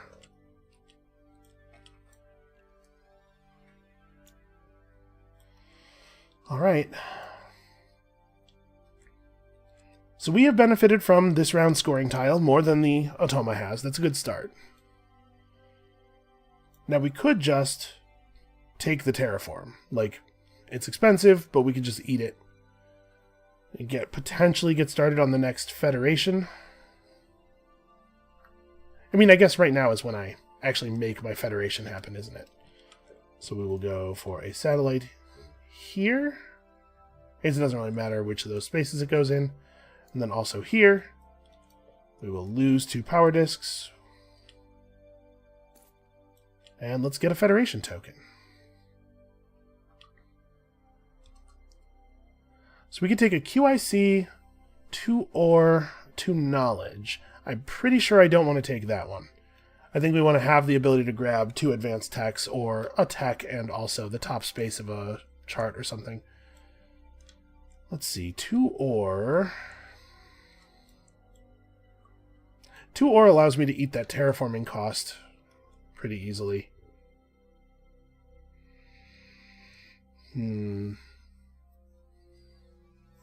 So maybe that's what I do. We could also branch out this way, right?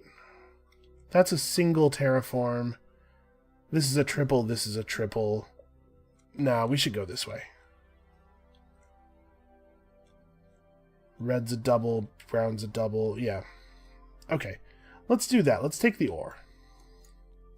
So this will be our Federation token, 7 points and 2 ore. From 20, that's 27 to 34. Get a couple of ore, and then we actually have quite a lot of resources left. So we could eat this. It's going to be expensive in coins to upgrade to a trading post as well, but it does get us started on the path to the next Federation pretty solidly. So this would be 3 ore for the terraform plus 1 ore for the thing, and then 2 coins. And then if I upgrade it to a trading post, we are really going to be short on ore next turn. But also, this trading post is 5 points. We'll have all the money in the world. It might be a little short ore. Yeah, let's do it. So 2 ore and 6 coins, because we are not building anywhere near the other player. We get 3 points for building that trading post. And then I do believe we are done. I think we're pretty much out of stuff here. Don't think I want to use this. Just leave it there for now. Yeah, okay, so we pass. When we pass, we gain 2 points for each trading post we have out. So it's another 8 points for us. From 37 to 45. We're actually kind of keeping up. This thing gets tossed out. All of these get uncovered.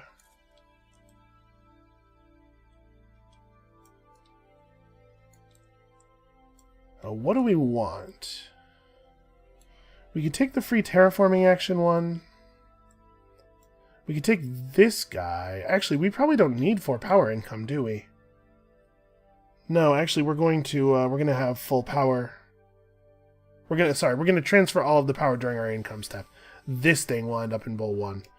But so that looks pretty bad, and I don't know that we'll I don't know that we would build our second academy here, so we might only get 4 points from the pass bonus. It's not a bad tile, it's just not a great tile. This is the turn where generating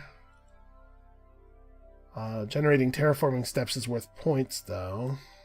Maybe we should take the one that gives us the terraform. Not that we need the 2 money, but I also don't really think I need 1 knowledge. Yeah, let's take this. Just move this aside for now. And income. So the first thing, let's process this. I have 5, 10, 18 money income. Plus this. We'll take the power disc first. And then we will gain 4 power. 1, 2. Or, sorry, charge. 3, 4. And then we'll charge 2 power. So actually we would have been at full even if we had screwed this up and taken the power disc after charging. And our knowledge income is 1 plus 3. So we're getting a whole research of knowledge income. Plus a measly 3 ore. We have to do something about that. Okay, I believe that is it. I don't think I missed anything. So let's see what you got. The Automa action. It seems like he never stops building mines, doesn't it? So he's going to take this mine and place it the shortest possible distance to one of his planets, which means this and this are both valid.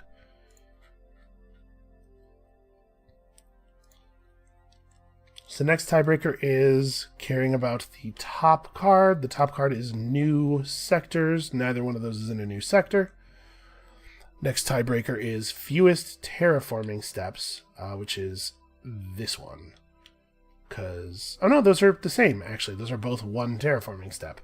So then it's closeness to me, which is this one. So this is 4 range for me, and this is like a lot. 6 or something. I can't charge power off of that. He does get a satellite. Then the green or purple action, counting from the left to the third one. Oh no! Ah, that's exactly what we were going to do with our power. That really sucks. Oh, hey, I skipped my Gaia step. This should be over here. Yeah, that really sucks. And then 2 points. Well, that is definitely what I was going to do. It's good to go first. We could use our research to move up the terraforming track, buying ourselves a couple of workers, or a couple of ore, rather. Sorry, the small white square resource in Terra Mystica is called workers. To use to help colonize stuff, you know. Yeah, let's do that. We will spend 4 research, or knowledge, to perform some research, get ourselves up this track, get 2 ore. The really good thing to do now would be to probably build this thing to move us up this track again so that our terraforming steps are cheaper. But we'll worry about that when it is our turn. Oh yeah, what was the scoring objective? Right. Terraforming steps. I knew that. Okay, starting from the right, the second green or purple action. Not a huge deal. We never have any QICs to spend on these anyway. I have definitely had a couple of games where I was really rolling in them. Maybe it's right to focus on them more. You know, did I screw up by pursuing this? Should I be... Yeah, actually I think I did. I should have upgraded this track and then built a research station and gotten this tech, maybe? This might still turn out to be more value. Alright, let's do it. Let's pay 5 and 3 to build this. And I think we may as well build it here, since we might want to upgrade to an academy at some point, and we could use the extra power for the Third Federation. So let's take a research tile, or a technology tile. So we want to move up this track. We either need to take the 7 or one of these two. This is not looking super relevant, again, just because I don't have any QICs. And actually all the green planets on this side of the board, almost all the green planets in general, are taken. We've already got this. You can't take multiple tiles of the same, or multiple copies of the same tile. So we could take some incomes, or we could take a tile that I won't feel bad about covering up with an advanced tech. You know what, let's just do this. Let's just grab 7 points. No, that's wrong. Let's take the incomes. I'm being silly here. That is definitely the right call. And we will move up this track. So now we have some nice cheap terraforming available to us. Well, cheap is maybe overstating. Okay, that is an upgrade action. So it's going to be this structure. Actually, these are both within 2 of my stuff.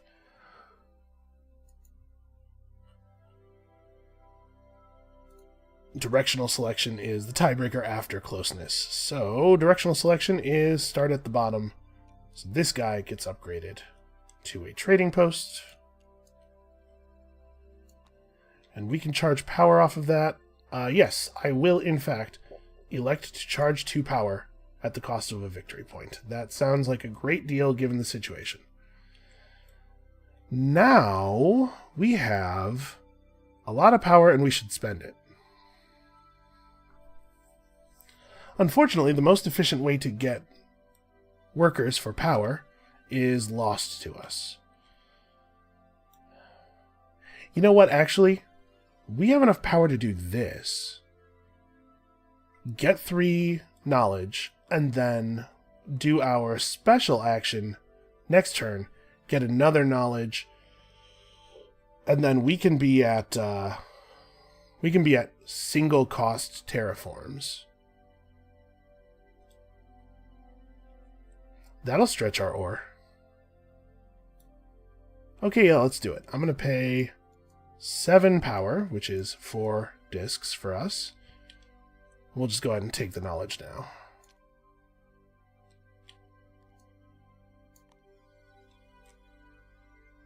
It's not super efficient in terms of generating the knowledge, I suppose. But if we had used these discs to just generate 4 power, then we have almost nothing left to charge and potentially spend through the rest of the round. I think it was better to do it this way. Hold on, let's consider this for a moment. We're going to end up with 4 discs here, 1 disc in the Gaia area.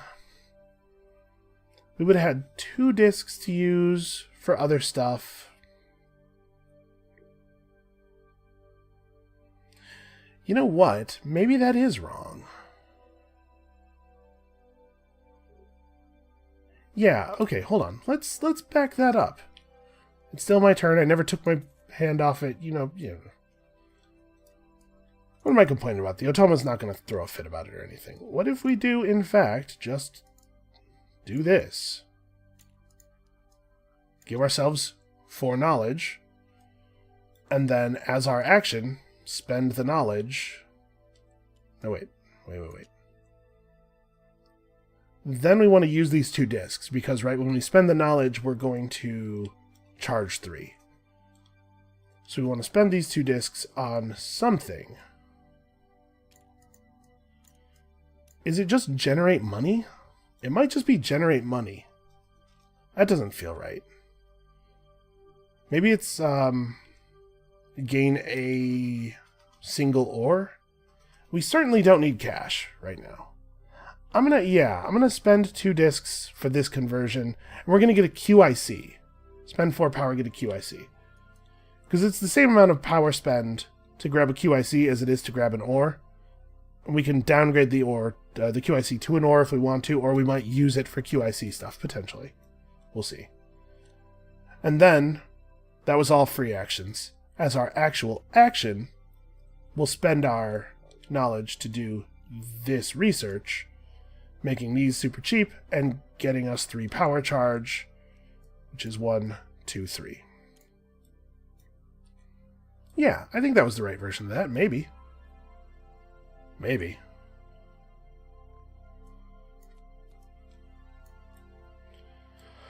A mine is being built. I'm almost certain I forgot to give them a point, so we'll give them 2 points this turn. Alright, I know I keep looking back at the chart here. It's probably slowing things down, but I just want to make sure that I'm doing stuff right. So we care about the top action, potentially. Alright, is there, within 4 range, a new sector to build in? Yes, there is, within 4 range. Within 4 range, they could build here, or here, or here. So the next one, the next tiebreaker is fewest terraforming steps. 1, 2, 3, 4. Actually, this is where they build. That's the fewest terraforming steps for sure. The other brown planet is, 5 spaces away. Yeah, that's a heck of a range. Okay, so they do that. They get a satellite. I get to charge power. And because I'm charging my maximum amount of power, and it was only 1, I don't have to pay any points. And then they get 2 points, because I'm pretty sure I forgot to give them 1 point last turn.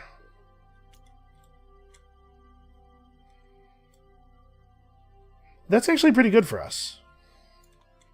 The brown world is one of the ones I wanted to colonize, so it's bad in that sense, I guess. Is my navigation range 3? Did I ever finish upgrading it? No, we're 1 off of being able to do that. Okay. Oh, wow. Whenever you pass, get 3 points for each Federation tile you have. That could be 12 points if we get it before the end of this turn. Maybe even more if we were able to walk up into this last space. I don't know if that's feasible, though. Okay, so on our turn, we now have all of this power. We should spend it. We could take a mine action, or take a mine building action with a free terraform. That would allow us to treat this as a single terraform. Let's do that.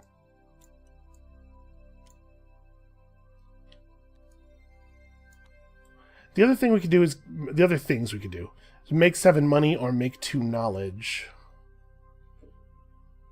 We could make 2 knowledge in the hopes of getting these back in here to move into the 4th area to get us up to 4 knowledge to let us move another pawn. But I think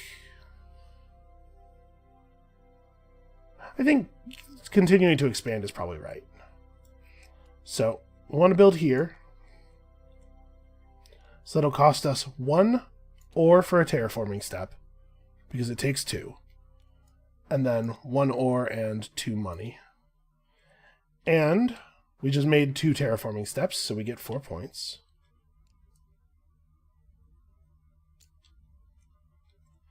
Okay. So that's my action.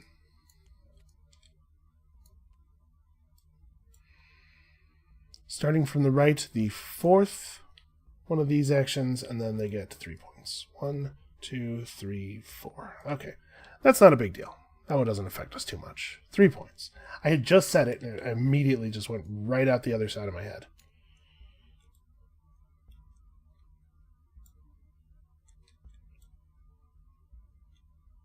So we have this action available as well. There's a couple of ways we could do this. We could spend this QIC as a range booster, allowing us to reach out to here, which is a single terraform step, which we're getting for free, and then spend 1 ore and 2 money. That might be what we're doing. Because this is a triple terraform, we just don't have the resources. Yeah, okay. So we'll spend our QIC as a range booster. Glad I grabbed this instead of grabbing an ore directly. And we'll spend 1 ore and 2 money to make this mine here. And we will get another 2 points because we made a terraforming step.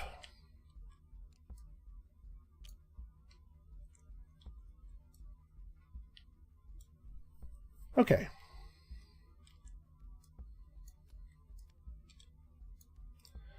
An upgrade. So they have a whole bunch of mines within 2 spaces of our stuff. So directional indicator is normal English reading order. This is the upgradable mine that is most accessible. Or that is breaking the tie. They're actually running out of trading posts. Okay, so we could take a double power charge for a single point. I'm about to pass. And we're going to already charge all of our power during income, aren't we? So I think in this case I don't take it. I don't get anything out of taking this power. It'll just be me losing a point for no reason. Yeah. I decline. And then a point for brown.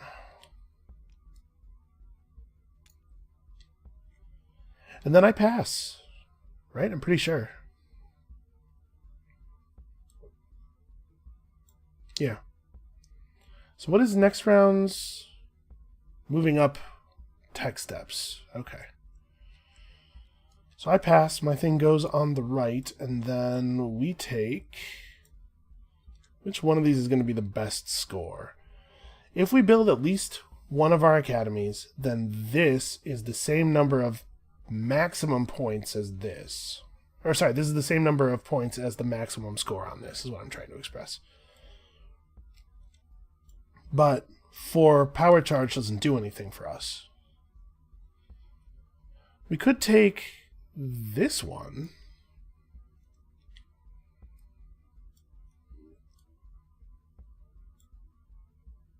Right, if I don't intend to build an academy, this is actually more likely to be good. Yeah, I like this. We'll take that one. So we can move these over here. And yeah, that's me out, so you get to take your turn. I feel like I'm missing. Is I supposed to do something when I pass? No. No, we're good. Okay. Upgrade the highest tech tree. Oh man. He's going to get an advanced tech. And a point. Alright, and then you're down to your last 3 cards, so you will pass any minute now. Nope, not now. Right now, you're building this mine. Alright, so the range on this card is 2. Next tiebreaker is terraforming. So there's a bunch of yellow available, and it's yellow, black, green. Yeah, there are 2 yellows available. Next tiebreaker is close to my stuff, so this is the one. That's a real shame. I would have liked to maybe use that world. Well, we're going to have to use a world over here instead. This is actually going to be a lot of satellites. We're going to lose a lot of power disks on this. And then we don't take the power charge here for the same reason that we didn't take it before. And 3 points for the robot.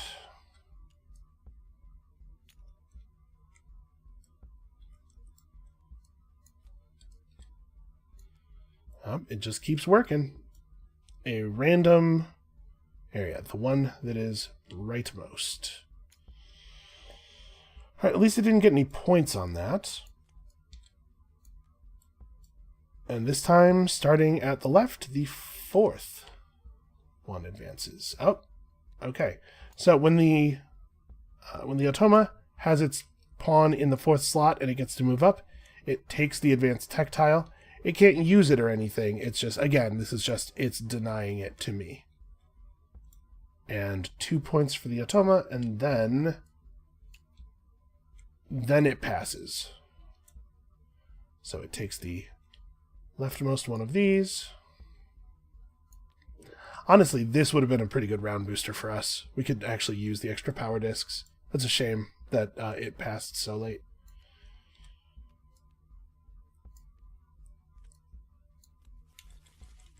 Okay, and when you pass, how many points do you get from this thing? 6. I think that's the same number that we got from it, right? Alright, that's gone. Final round. 2 points for each time you move up one of the tracks. The Automa is going to get a maximum of 4 points from this. We are definitely going to do better than that, I think. Alright. I'd be honest with you, I'm not super jazzed about our score here. So I should have the first player token. I am the rightful first player. Let's uncover these. And go to the final income round. So, 5, 6, or 11, 15 money. So we'll just do this. 1, 2, 3, 4, 5 knowledge.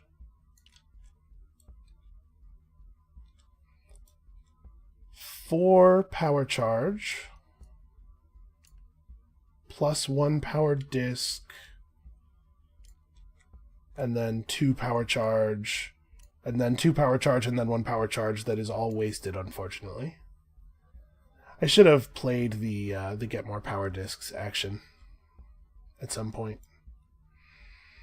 And I do believe that's all of my incomes. Okay. Gaia Phase. And let's go. So I'm up first. We definitely want to build this. We definitely want to inhabit at least one more world. Well, I guess I don't have to. Right now, we're looking at 5 points here. We could gain 2 points by upgrading this to an academy and upgrading one of these to a trading post, or by upgrading one of these to a trading post and also taking over one of these 2 worlds. Probably the red one, even though that necessitates an extra satellite. It's probably worth it to avoid the terraforming step. But I guess the first thing we should do is there anything cool to do with this? I guess these moves aren't contentious. Maybe that's not the first thing to do. Oh no, but we definitely do that before we take a research, or build a research building, because I want to be in a position to get something that gives me points. So yeah, we could take this.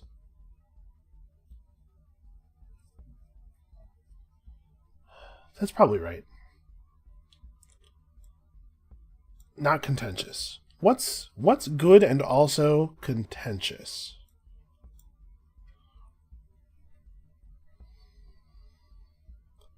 These actions are available to me. I'd love to charge power first, but maybe this is not a good time to mess with that.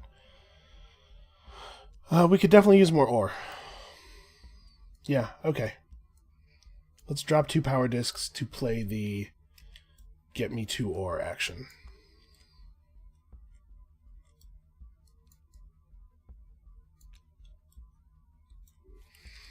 Alright, let's see what the Automa's got for us. It's got play the rightmost green action and then gain 3 points. It's not terrible. Sorry, it's not terrible for us. It was not a very good move for him, which is great for us. So, we are now in a position to start building, I think.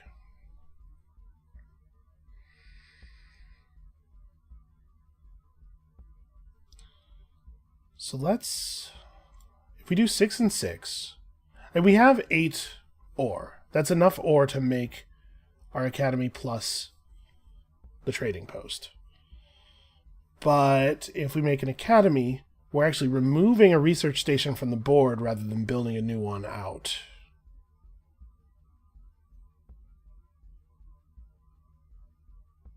Oh, wait a minute. What was I thinking? We have to make a trading station.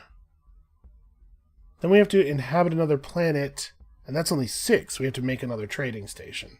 We have to make another planet no matter what we do, don't we? I think I was counting to 6 power instead of 7.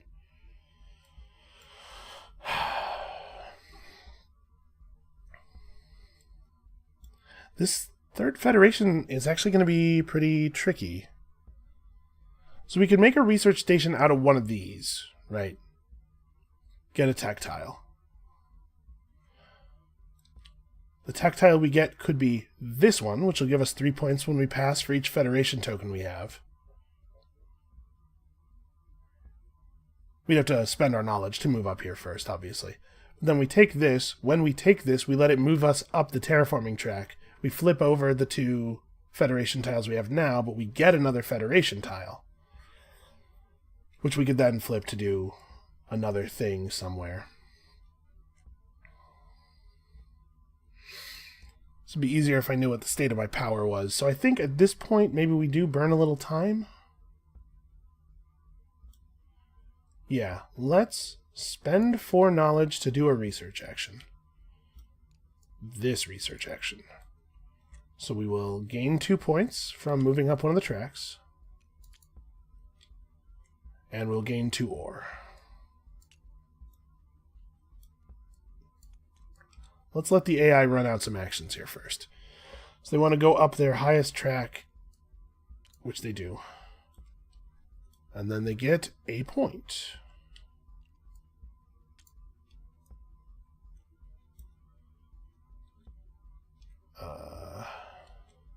Yeah. You know what else we should do? Actually, let's figure out standings on the scoring objectives so that we have some idea where we are on that. So I'm on 1, 2, 3, 4, 5, 6 sectors.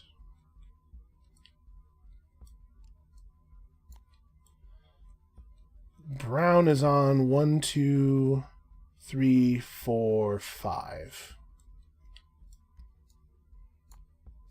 Alright, we're in the lead here, but it's fragile. For planet types, brown is on black, red, brown, yellow, orange, green. Yeah, so that's 6, right? I am behind on that one, I think. I'm on white, black, blue, green, red. Okay, it's not as bad as I thought it was. I'm actually pretty close.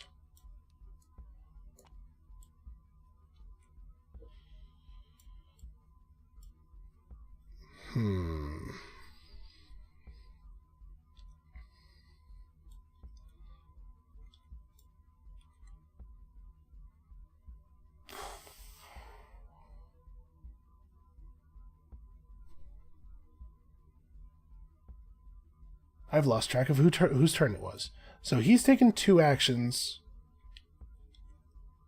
and I took this action. Oh, I've taken 2 actions, and he's taken 2 actions. That makes it my turn.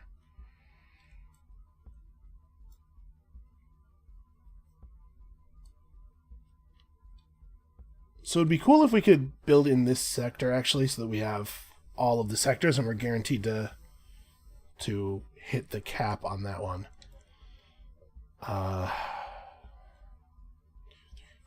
We'd have to have 5 range, though. Actually, I guess this is 4 range counted this way. So if we had a QIC, we could use it to boost range enough to get here. This is a nice short terraform. Unfortunately, that would make this Federation require 1, 2, 3, 4, 5, 6 satellites. It could just be the last thing we do, or close to the last thing we do before ending the game. That's maybe actually an okay idea. Seems a little crazy, I suppose. We can move up this track, or... That's awkward. It's not that easy for me to get a QIC right now. We could take this thing at some point. I don't even know when. I really do want to move up this track again.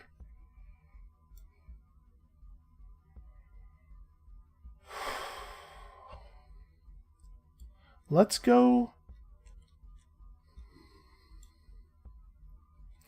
So we're at 4 points here. We need to add 3 points worth of building to this federation.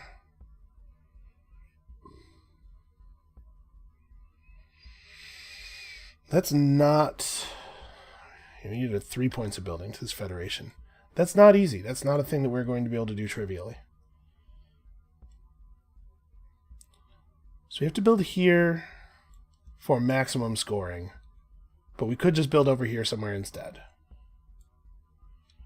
We have to put this down, upgrade one of the mines to a trading post, and then upgrade another mine to a trading post, or upgrade this to an academy.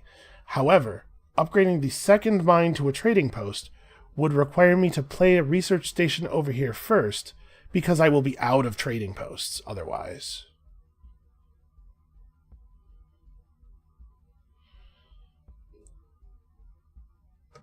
Making an extra research station and then a trading post is more coins, but actually one fewer ore than building the academy. So I think I do it that way because coins are not my concern. So since we're going to have to build the research station no matter what we do, we may as well just do it now and get the tech tile so that I don't have to hold so much stuff in my head. I'm starting to have some real organizational complexity issues over here. So let's replace this trading station with a research station, allowing us to take a tile. We'll take this tile because it's going to be good points. We can just cover up one of our income guys, flip over a Federation tile to make that possible. And then, because we took this tile, we get to move one space up any track we want.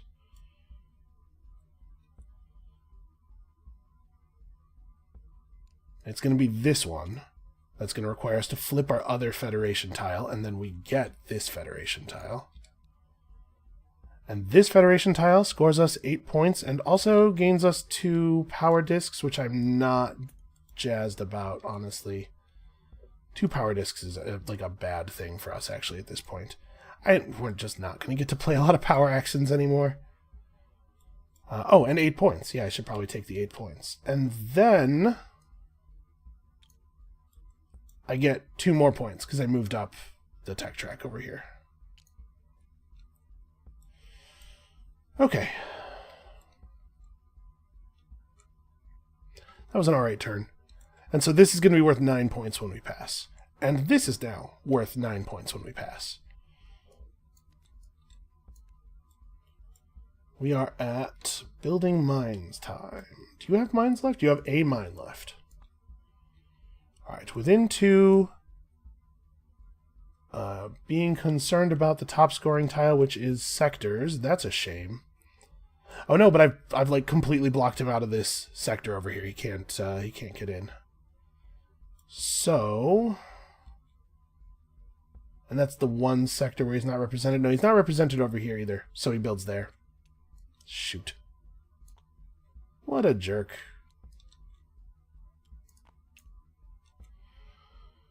Yeah, that's a high tiebreaker.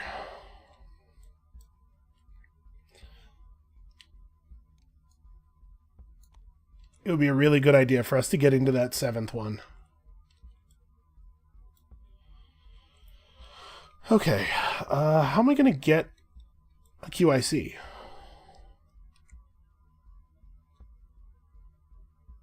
I don't think I have a way to do it. Yeah, I think we're just out of luck on that.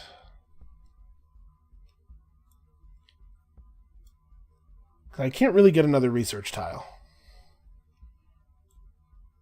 And there's no way... Well, I guess if I got to charge 2 power, I could burn one of them via this thing. And then with 2 power disks in here, I could exchange those for a QIC. And that would be enough to make this feasible. So I guess what I have to do is buy time. So let's spend 2 ore and 3 money to turn this into a trading post. So we're going to need to make some trading posts in order to be able to win this game.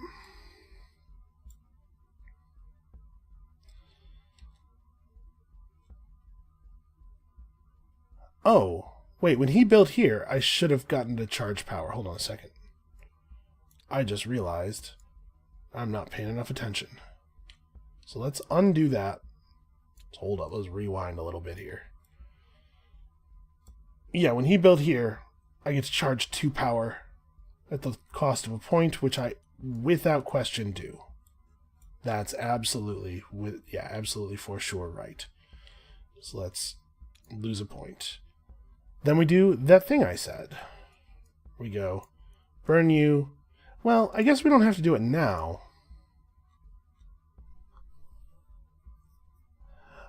But if I don't do it now, he could take this from us. Yeah, let's do it now. So I'm going to move a power to bowl 3 by removing a power from the game. I'm going to spend these 2 power as 4 power to get a QIC.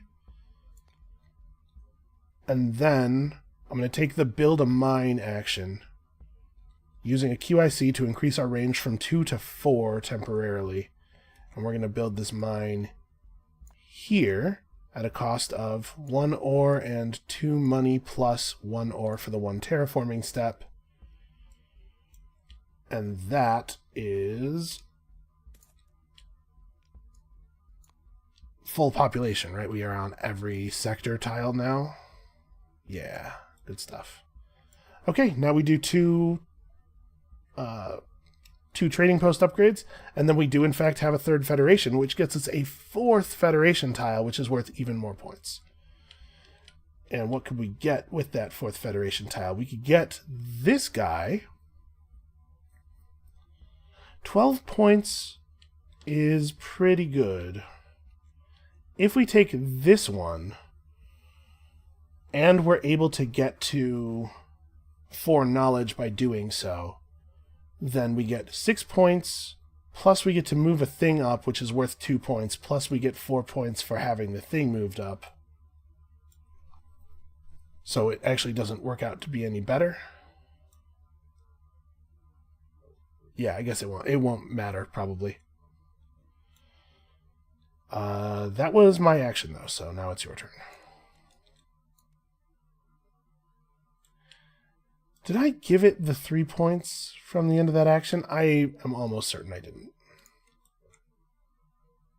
Yeah, it should have gotten 3 points at the end of that last action. So, it builds a mine. No, it does not, in fact, build a mine. If the build a mine action cannot be resolved because the condition is not met, take an upgrade action instead. The condition is there is a mine available. So that is what happens. So it's going to take the upgrade action instead. Okay, and it's actually running low on upgrade actions too. So it can't upgrade a trading station into a planetary institute or upgrade a mine into a trading station. It also can't upgrade a research lab into an academy, so it does the final option, which is trading station becomes a lab. Preferring closeness to my structures, this one is the trading station that is closest to one of my structures. So he goes here. Do I take the power? If I charge 2 power, I could burn 1 to advance 1 to here, use that to gain a knowledge. Then, when we take our 4th Federation tile, it could be the 2 knowledge one that would get us to 4 knowledge. Is there a place where it is particularly valuable to me to go up a tree?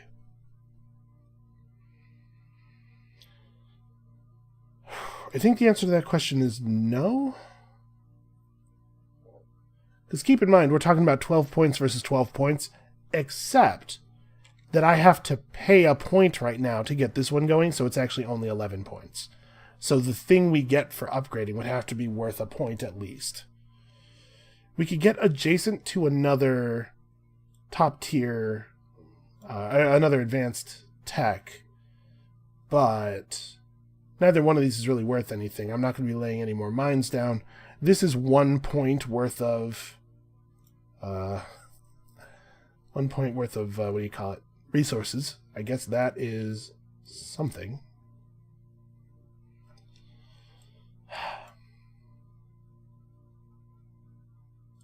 Let's see, we have to do 2 more trading station upgrades. So that's going to be almost all of my ore.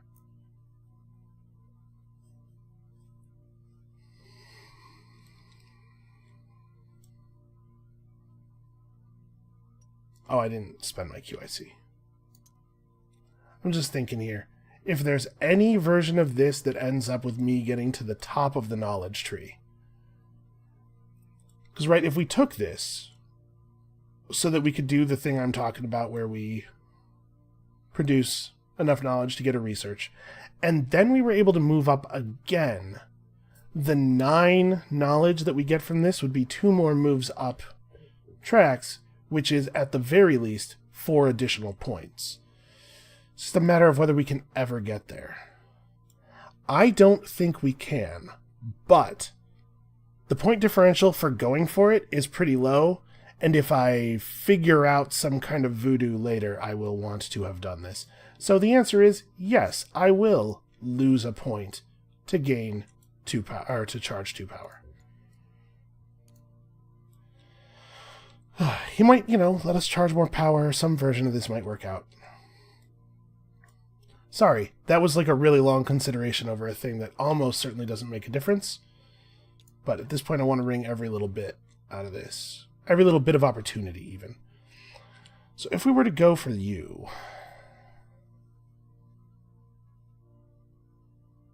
like if we were to try to do this thing,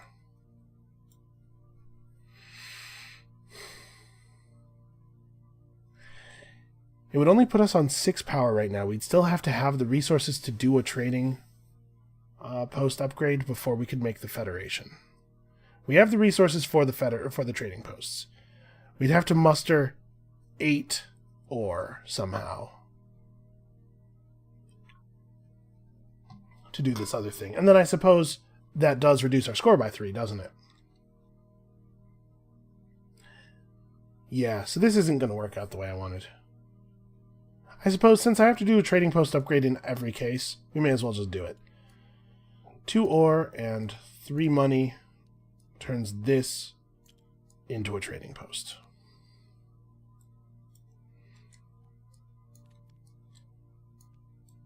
Upgrades his highest research track, which is now this one. He's going to try to beat us there. And scores an additional point.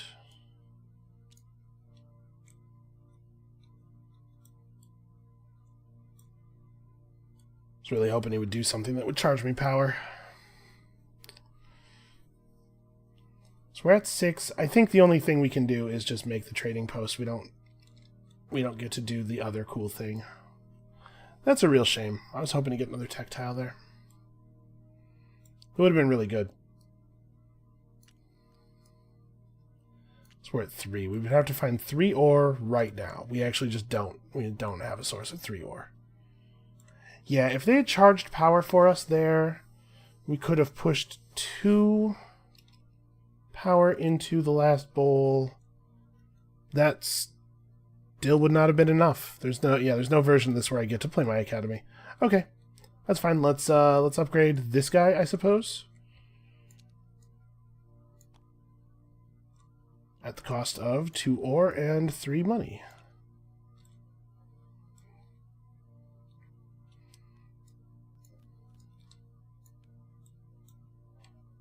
Alright, then we have an upgrade action.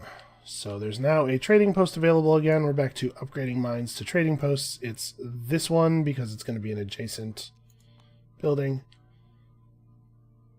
So now I think it's the case that I decline. we could get to having 2 power in our bowl here. But if I did,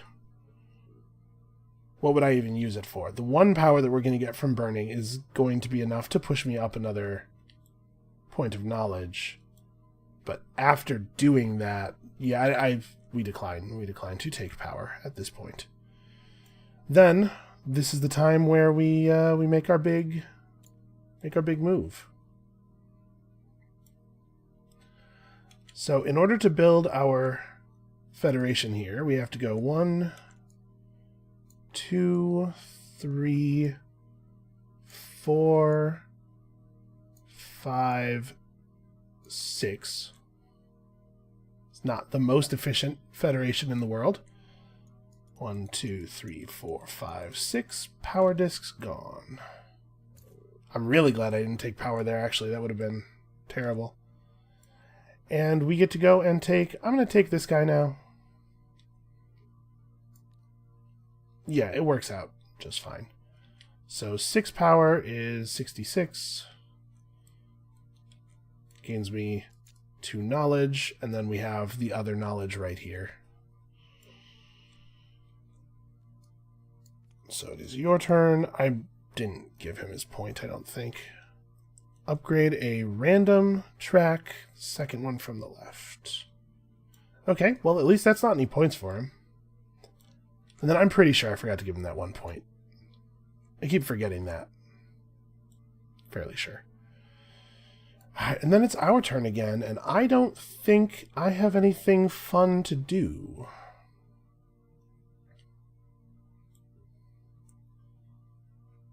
Well, hold on. What's my navigation level at right now? Okay, we can move nav up to 3. That would allow me to... Would that allow me to build on a new world type? I'm not on brown. In order to get onto brown, I would need 3... I would need 3 ore. So we need 1 ore for the mine, plus 2 ore for the terraforms. I might just be running out of things to do. Okay, let's go ahead and do this. So we'll burn 1 power to advance this guy to here. Then do our secret power our special power thing. Then play the research action. It does not matter which one of these I do. I'm going to do this one. And that gets me 2 more points. And then, of course, 4 more points in endgame scoring from being higher on this track. So I ended up, in total there, 1 point less than I would have been at if I had just not taken the power charge earlier and grabbed the 12 point token instead of this one. On the whole, not a big deal. Alright, then it is the Automa's turn. Automa action time. Shortest distance to one of your own planets is 1 in only this case now? Yep. And then green or purple action, 4th from the left. 1, 2, 3, 4. And then 2 points. And then I think I'm out, right? I don't see anywhere where I can do a thing. Certainly nothing that's worth any points. Yeah, I think I'm out. So I pass. When I pass, I get 3 points for each of my research stations that's out, so another 9 points is pretty okay, from 68 to 77. And then the Automa is now in its bottom 3 cards. It also passes, okay. And when the Automa passes, it receives 4 more points from the round bonus. 1, 2, 3, 4. Okay, that's it. I don't think I won. It's close. It's close. Okay, so first of all, let's verify these before we do anything else. So I have me at 7 sectors. 1, 2, 3, It'll help a little bit if we view it directly from above, because there are gaps between the tiles. So we're in this 1, 2, 3, 4, 5, 6, and 7. And brown is not in this sector, but is in all of the others. And you can see each tile has a little number on it that shows you where the neutral cube goes if you need one. So this is correct for this track. This track over here, I don't think anything changed. I'm on white, black, blue, green, red. So 5. Yeah, which is where I have myself. And he is on yellow, brown, green, orange, red, black. Yeah, 6. Okay. All right, then it is time for the final scoring. So this is 18 points for me. Pretty all right. That is 77, so 95. And then these two are tied, so they split the combined reward here, meaning that brown gets 9 and the not player gets 9. So brown goes to 95, in fact. Well, that's not good for me. Then here, same deal. 18 points for brown, from 95 to 113. And only 9 points for me, to 104. Then scoring from these things is I have 1, 2, 3, 4, 5, 6 levels of scoring for 24 points. Bring me to 128. Brown has 1, 2, 3, 4 levels of track scoring for only 16 points, which is 129. Oh, hey, I did win, because I get points of resources, and brown does not, and I definitely have at least 1 point of resources. This is 12 total points of resources for another 4 points. 1, 2, 3, 4. I just realized I didn't score this when I passed. That's what I was supposed to do when I passed. I get another 12. 3 points for each of my Federation tiles. So 132 becomes 144. Okay, there. I think that's the real scores. I don't know. If I missed anything, I expect you guys to let me know about it in the comments. But yeah, that's it. That's the thing. That's the Gaia Project in solo mode. I think this is great, personally. This is like... I really, really liked Terra Mystica a lot. And I just, having played, like I said, maybe half a dozen games of this now, I just think this is a better game. It's Terra Mystica with 30% more decisions. And that's what I always want in my game, is more decisions. The additions of the research tracks, I think, is a great move. They did some really smart work redesigning the favor tiles into the technology tiles, like moving almost all of the things that score points up to the advanced tiles. That's really smart. So I hope that this has been entertaining or enlightening for you guys. This game just came out, so hopefully this convinced somebody to buy it. I know for a fact that I already sold my friend Mike on a copy, so check the link below in the description. There's going to be a link to this mod, very excellent mod, by a very excellent modder on the Steam Workshop. And that is going to be it for us for today. Thank you guys so much for watching, and we'll see you next time.